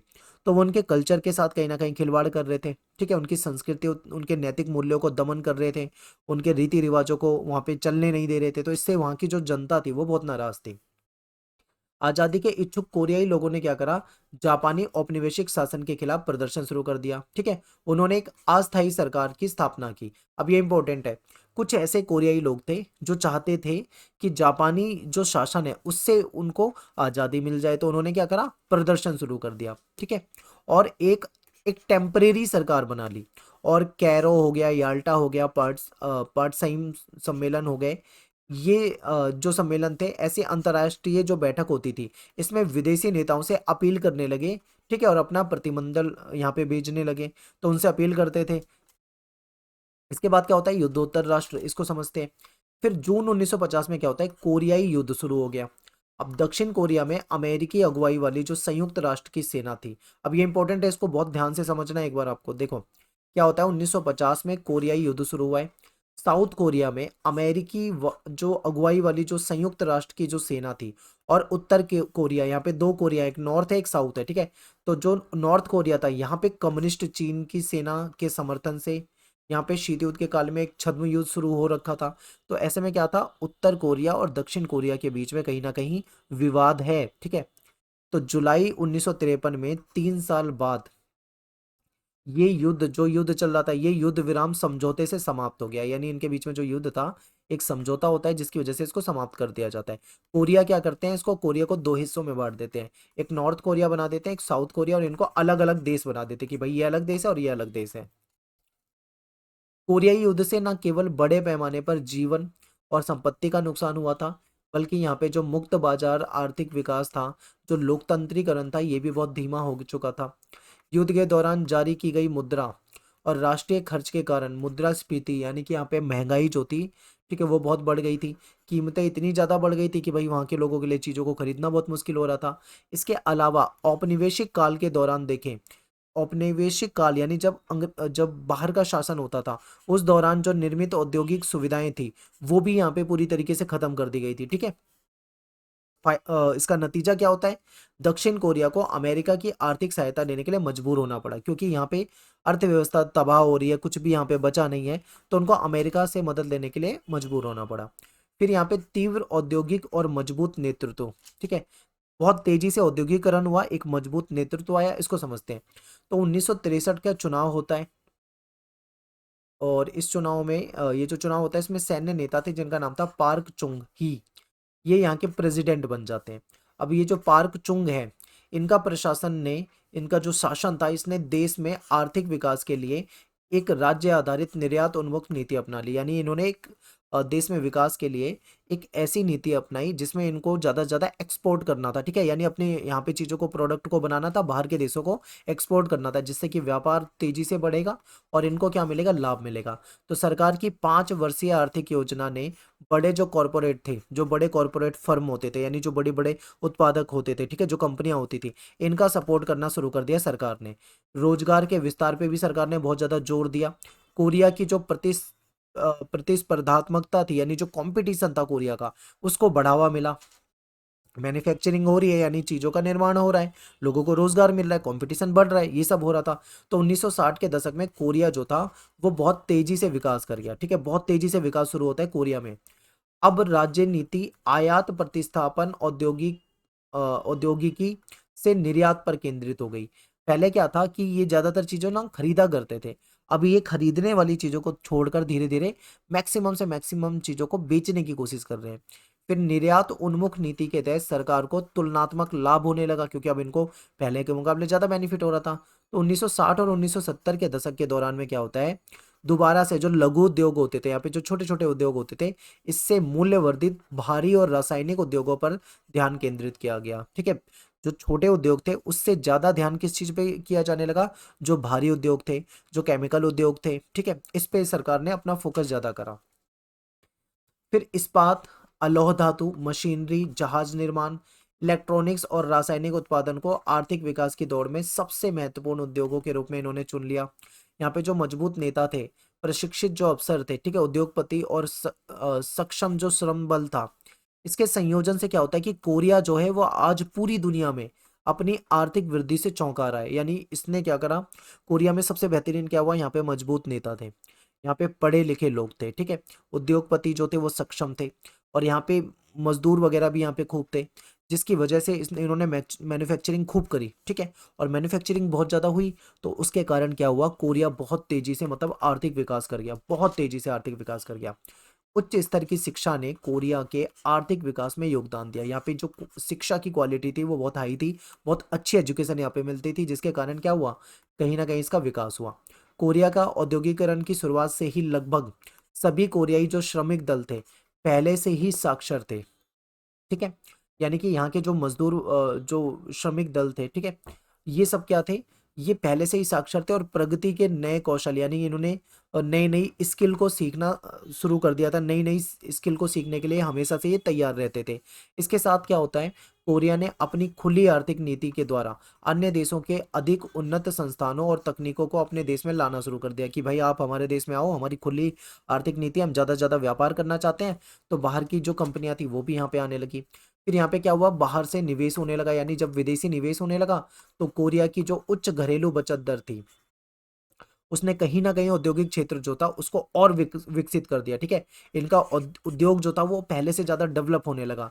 अब विदेशों में दक्षिण कोरिया श्रमिकों के प्रेषण ने भी समग्र आर्थिक विकास में योगदान दिया। अब क्या था कि दक्षिण कोरिया के जो मजदूर थे, जो यहाँ के श्रमिक थे, वो दूसरे देशों में भी जाने लगे थे, ठीक है, अब विदेशों में भी जाने लगे थे, तो वहां पे भी कहीं ना कहीं इनको, उसकी वजह से भी इनको क्या होने लगा, लाभ होने लगा। फिर पार्क का जो शासन था, यानी पार्क का जो प्रशासन था, वो लंबे समय तक शक्ति का आधार बना रहा और कोरिया का आर्थिक विकास में भी सबसे महत्वपूर्ण रहा, यानी कि पार्क के शासन में बेहतरीन कोरिया में डेवलपमेंट हुआ था। नेक्स्ट है लोकतंत्रीकरण की मांग और निरंतर आर्थिक विकास, यानी लोकतंत्रीकरण की इच्छा पार्क चुंग ही जो थे, इनकी मृत्यु के साथ बढ़ी। जैसे ही इनकी डेथ हो जाती है, देखो ये एक मजबूत नेता थे, इन्होंने बहुत ज्यादा डेवलपमेंट करा है यहाँ पे, जैसे इनकी डेथ हो जाती है तो दिसंबर 1979 में क्या होता है, एक बार फिर से सैन्य नेता जो थे चुनडू हवन, इनकी अगुवाई में एक सैन्य तख्ता पलट का मंच तैयार हो गया। अब इनकी मौत हुई तो एक दूसरे नेता आ गए, जो कि जो भी वो भी सैन्य सैन्य शासन से ही आए थे। फिर मई 1980 में चुन के, ये जो चुन इनका नाम है, ठीक है, चुन के सैन्य गुट के विरुद्ध लोकतंत्र की मांग करने वाले छात्रों और नागरिकों के द्वारा राष्ट्र के प्रमुख शहरों में विभिन्न जगह पे विरोध प्रदर्शन हुआ। अब चुन का जो शासन था वो सेना का शासन था, सैनिक शासन था। अब लोग वहां पे जो स्टूडेंट वगैरह थे, वहां की जनता थी, वो चाहती थी कि यहाँ पे लोकतांत्रिक सरकार बन जाए। अब लोकतांत्रिक सरकार चाहते थे लोग, तो इस कारण उन्होंने क्या करा, विरोध प्रदर्शन शुरू कर दिया, प्रोटेस्ट शुरू कर दिया। फिर इन्होंने क्या करा, पूरे देश में मार्शल कानून जो था, मार्शल लॉ जो था वो लागू कर दिया और लोकतंत्र आंदोलन को दबा दिया। मार्शल लॉ का मतलब है पूरी पावर सेना को दे देना कि जाओ भाई, जहां भी आंदोलन हो रहा है उनको खत्म करो उनको, ठीक है। लेकिन जो ग्वांगझू शहर था, यहाँ पे विशेष रूप से जो स्टूडेंट थे और जो नागरिक थे, वो लगातार मार्शल कानून को समाप्त करने की मांग करने लगे, कहते थे कि भाई ये कानून खत्म करो यहाँ से। हालांकि जो चुन थे, उन्होंने क्या करा, सैन्य, उनके जो सैन्य दल थे ना, सैन्य दल जो था, इसने लोकतंत्रीकरण के लिए विरोध प्रदर्शन कर रहे लोगों की आवाज को दबा दिया, क्योंकि जो यहाँ के सैनिक शासन थे, जिनका शासन था, उनका नाम था चुन, उन्होंने देखा कि भाई यहाँ पे जहाँ पे भी डिमांड हो रही है लोकतंत्र की, उसको इन्होंने पूरी तरीके से समाप्त कर दिया। इसी साल के अंत में चुन यूसुइन जो थे, संविधान के तहत एक अप्रत्यक्ष चुनाव के माध्यम से प्रेसिडेंट बने और चुन प्रशासन ने अपनी सरकार को स्थिर बनाने के लिए, यानी अपनी सरकार को मजबूत बनाने के लिए जो लोकतांत्रिक प्रभाव था, इसको पूरी तरीके से दमन करा, क्योंकि लोकतंत्र आएगा तो इनकी सेना वाला शासन तो यहाँ से चला जाएगा, इसलिए इन्होंने किसी भी प्रकार के आंदोलन को परमिशन ही नहीं दी। चुन का जो प्रशासन था, इसने अंतर्राष्ट्रीय आर्थिक दृष्टिकोण से कोरिया का जो आर्थिक विकास था उसको 1980 के 1.7% से बढ़ाकर 1983 में 13.2% कर दिया। ठीक है, अब देखो बेशक से वहां पे लोकतंत्र नहीं है, पर वहां पे डेवलपमेंट बहुत तेजी से हो रहा है। महंगाई जो थी उसको भी इन्होंने कम कर दिया, आर्थिक विकास हुआ जिसके कारण शहरीकरण, शिक्षा का स्तर में भी सुधार होता है, मीडिया की प्रगति भी होती है यहाँ पे। फलस्वरूप क्या होता है, नागरिकों में अपने राजनीतिक अधिकारों की आत्म जागरूकता बढ़ने लगी, लोग और ज्यादा जागरूक होने लगे, जिससे राष्ट्रपति के सामने चुनाव के लिए संवैधानिक संशोधन की मांग होने लग गई। मई 1987 में एक यूनिवर्सिटी के स्टूडेंट की अत्याचारों से क्या हो जाती है, यहाँ पे मौत हो जाती है। अब यूनिवर्सिटी में एक स्टूडेंट की मौत हो गई है, इसके बाद नागरिकों ने क्या करा, लोकतंत्रीकरण के लिए बड़े पैमाने पे प्रोटेस्ट शुरू कर दिया। अब जिसको चुन प्रशासन ने फिर से दबाने की कोशिश करी। इसके बाद क्या होता है कि चुन सरकार के खिलाफ लोकतंत्रीय आंदोलन में न केवल स्टूडेंट बल्कि मध्य वर्ग के जो नागरिक थे वो भी शामिल हो गए। यानी अब स्टूडेंट को सपोर्ट करने के लिए अन्य लोग भी आ गए हैं। इन प्रयासों के चलते चुन प्रशासन को संविधान में संशोधन कराने के लिए मजबूर होना पड़ा और नागरिकों को सीधे चुनाव का अधिकार दे दिया कि ठीक है, अब सरकार के पास ऑप्शन नहीं था क्योंकि जनता विरोध कर रही थी, तो इन्होंने बोल दिया ठीक है भाई, संविधान में हम संशोधन कर देते हैं, अब आप डायरेक्ट चुनाव में हिस्सा ले सकते हो। ठीक है, फिर यहाँ से कोरियाई लोकतंत्र जो था इसका एक नया अध्याय शुरू होता है, यानी बिल्कुल ही सिस्टम बदल गया। अब लोग वोट कर पाएंगे और वोट करके अपनी सरकार को चुन पाएंगे। ठीक है, ये सिस्टम यहाँ पे आ गया। कोरियाई लोकतंत्र और आईएमएफ संकट, इसको समझते हैं। नया संविधान जो बना था इसके अकॉर्डिंग 1971 के बाद पहला जो प्रत्यक्ष चुनाव था वो दिसंबर 1987 में हुआ था। ठीक है, लेकिन विपक्षी पार्टियां जो थी इनमें एकजुटता में विफलता थी, यानी विपक्षी पार्टियां एकजुट नहीं हो पाई, जिस कारण चुन जो था उनका सैन्य दल के एक साथी सैन्य नेता जिनका नाम था रोहताऊ वो चुनाव जीत गए। ठीक है, यानी चुन जो थे उन्हीं के सैन्य दल से कोई व्यक्ति चुनाव जीत गया। और कोरिया में यहाँ पे लोकतंत्र लेकिन जारी रहा क्योंकि अब चुनाव से सरकार आई है। ठीक है, वोट के जरिए सरकार आई है। तो 1990 में लंबे समय के बाद विपक्षी नेता जो रह चुके थे, इनका नाम था किम यंग सैम, इन्होंने एक बड़ी जो पार्टी बनाई। ठीक है, बनाने के लिए रोह की पार्टी से समझौता कर लिया। दिसंबर 1992 में जो हमेशा से सैन्य शासन चल रहा था, उसके बाद एक नागरिक नेता था जिसका नाम था किम को, इसको राष्ट्रपति के लिए चुन लिया गया। अब नए चुनाव और सत्तावादी सैन्य शक्ति के विघटन के फलस्वरूप एक बार फिर से लोकतंत्र की शुरुआत हुई। अब क्या हुआ, अब ये जो व्यक्ति प्रेसिडेंट यहाँ पे बना है ये वोट से बना है, यानी कि लोगों के चुनाव से बना है। ठीक है, अब जो सत्तावादी सैन्य शासन चल रहा था यहाँ पे वो यहाँ पे खत्म हो चुका है और लोकतंत्र की शुरुआत जो है वो पूरी तरीके से हो चुकी है। ठीक है, अब नया प्रशासन आया। इसकी निर्यात नीति जो थी उसके तहत सैमसंग, हुंडई, एलजी जैसी जो कुछ कंपनियां थी यहाँ की, ठीक है, 1990 की शुरुआत तक वैश्विक प्रमुखता के स्तर तक पहुंच गई। यानी ये जो इनकी फेमस कंपनियां हैं, ठीक है, साउथ कोरिया की, अब ये पूरी दुनिया में 1990 तक पहुंचने लगी थी। सरकार का समर्थन था इनके साथ। तो कोरियाई कंपनी जो थी इन्होंने पूंजी प्रधान व्यवसाय और रासायनिक उद्योगों के साथ साथ इलेक्ट्रॉनिक जो उद्योग होते हैं उसमें भी पैसा इन्वेस्ट करना शुरू कर दिया था। इलेक्ट्रॉनिक उद्योग में भी ये आ चुके थे। इसी बीच कोरिया के बाजार को अन्य देशों के लिए खोलने के लिए नव उदारवादी दबाव में किम प्रशासन ने क्या करा, 1996 में आर्थिक सहयोग और विकास संगठन जो था ओईसीडी, इसमें शामिल हो गए और इसमें शामिल होने का इन्होंने डिसीजन लिया। फिर कोरिया जो था अंतर्राष्ट्रीय प्रतिस्पर्धा यानी इंटरनेशनल रूप में जो कंपटीशन था उसको मजबूत करने का इन्होंने प्रयास शुरू करा। इनकी जो कंपनियां थी पूरी दुनिया में फैलने लगी। ठीक है, लेकिन व्यापार जो था यहाँ पे घाटे में बढ़ोतरी, यानी व्यापार से घाटे में बढ़ोतरी हो रही थी। व्यापार जो था, ठीक है, व्यापार घाटे में क्या थी, बढ़ोतरी हो रही थी। वित्तीय संस्थान जो थे वो खराब प्रबंधन, उनका जो वित्तीय संस्थान था उनका मैनेजमेंट अच्छा नहीं था। संगठन जो थे उसमें बेईमान व्यापारिक संचालन थे, जिसके कारण कोरिया में 1997 में विदेशी मुद्रा का संकट, यानी विदेशी करेंसी यहाँ पे नहीं बची थी। इस संकट को अंतर्राष्ट्रीय मुद्रा कोष के द्वारा आपात वित्तीय सहायता के जरिए संभालने की कोशिश की गई। अब इनके पास विदेशी मुद्रा नहीं थी तो इन्होंने आईएमएफ से मदद मांगी, यानी इंटरनेशनल मॉनेटरी फंड से इन्होंने मदद मांगी। ठीक है, और यही नहीं, इस आर्थिक संकट में पूरे देश ने एक साथ प्रयास करा, सबने प्रयास करा। ठीक है, नागरिकों ने क्या करा, गोल्ड कलेक्शन मूवमेंट के माध्यम से विदेशी जो ऋण था, कर्ज था, उसके भुगतान के लिए वहां की जनता सामने आई। उन्होंने जो उनके पास गोल्ड था उसका कलेक्शन शुरू कर दिया। अगला टॉपिक है आधुनिकता के दो मार्ग, यानी दो रास्ते। औद्योगिक समाजों में एक दूसरे के जैसे बनने की बजाय आधुनिकता के अपने अपने मार्ग इन्होंने बनाए थे। ठीक है, ताइवान और कोरिया की कहानी अगर हम देखें तो इसके साथ साथ चीन और जापान का इतिहास दिखाता है कि किस तरीके से अलग अलग ऐतिहासिक परिस्थितियों ने आजाद और आधुनिक देश बनाने के लिए बिल्कुल अलग अलग तरीके अपनाए। ताइवान की कहानी जो थी वो बिल्कुल अलग थी, कोरिया की कहानी जो थी वो बिल्कुल अलग थी। जापान अपनी आज़ादी बनाए रखने में सफल रहा और पारंपरिक जो हुनर है, जो प्रथा है, इसको नए तरीके से क्या करा, ये इस्तेमाल कर पाया। जापान का आधुनिकरण और जापान में जो आधुनिकरण था, ये ऐसे वातावरण में हुआ था जहाँ पे पश्चिमी साम्राज्यवादी ताकतें जो होती थी, इनका प्रभुत्व होता था। पश्चिमी देशों का वहाँ पे बहुत ज़्यादा प्रभुत्व था। ऐसे में जापान जो था उसने आधुनिकरण किया था। ठीक है, हालांकि जापान ने उनकी नकल की, पर साथ ही अपने हल भी ढूंढने की कोशिश की। यानी इन्होंने पश्चिमी देशों की नकल तो करी, लेकिन अपने कल्चर को बचाने के लिए भी काम किया। ठीक है, तो यहाँ पर उल्लेख करना जरूरी है कि सामाजिक और राजनीतिक संस्थानों के सुधार और जो डेली लाइफ जो थी, इसको बदलने के लिए केवल परंपराओं को पुनर्जीवित करने या जबरदस्ती उन्हें पकड़े रखने या संभालने का सवाल नहीं था, बल्कि उन्हें नए अलग रचनात्मक तरीकों से इस्तेमाल करने की बात थी।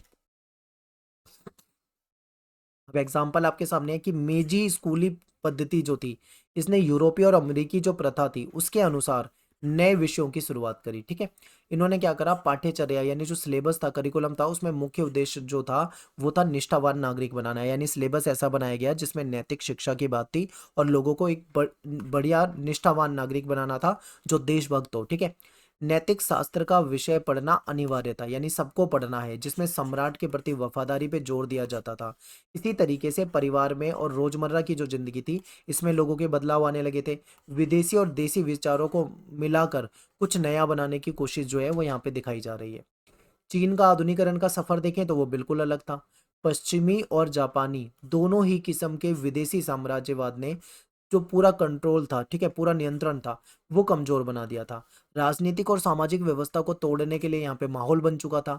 इसके चलते क्या हुआ, ज्यादातर जो लोग थे उनको बहुत दुख दर्द सहने पड़े थे, क्योंकि भाई सामंतवादी व्यवस्था थी, लूट मार होती थी, गृह युद्ध भी होता था, जिस कारण बहुत सारे लोगों की जान चली गई थी। फिर जापान हमला, आपको पता है जापान बार बार हमला करता था चाइना पे तो खासकर, तो उसकी हमले की बर्बरता से भी बहुत बड़ी संख्या में लोग जो थे वो अपनी जान गंवा देते थे।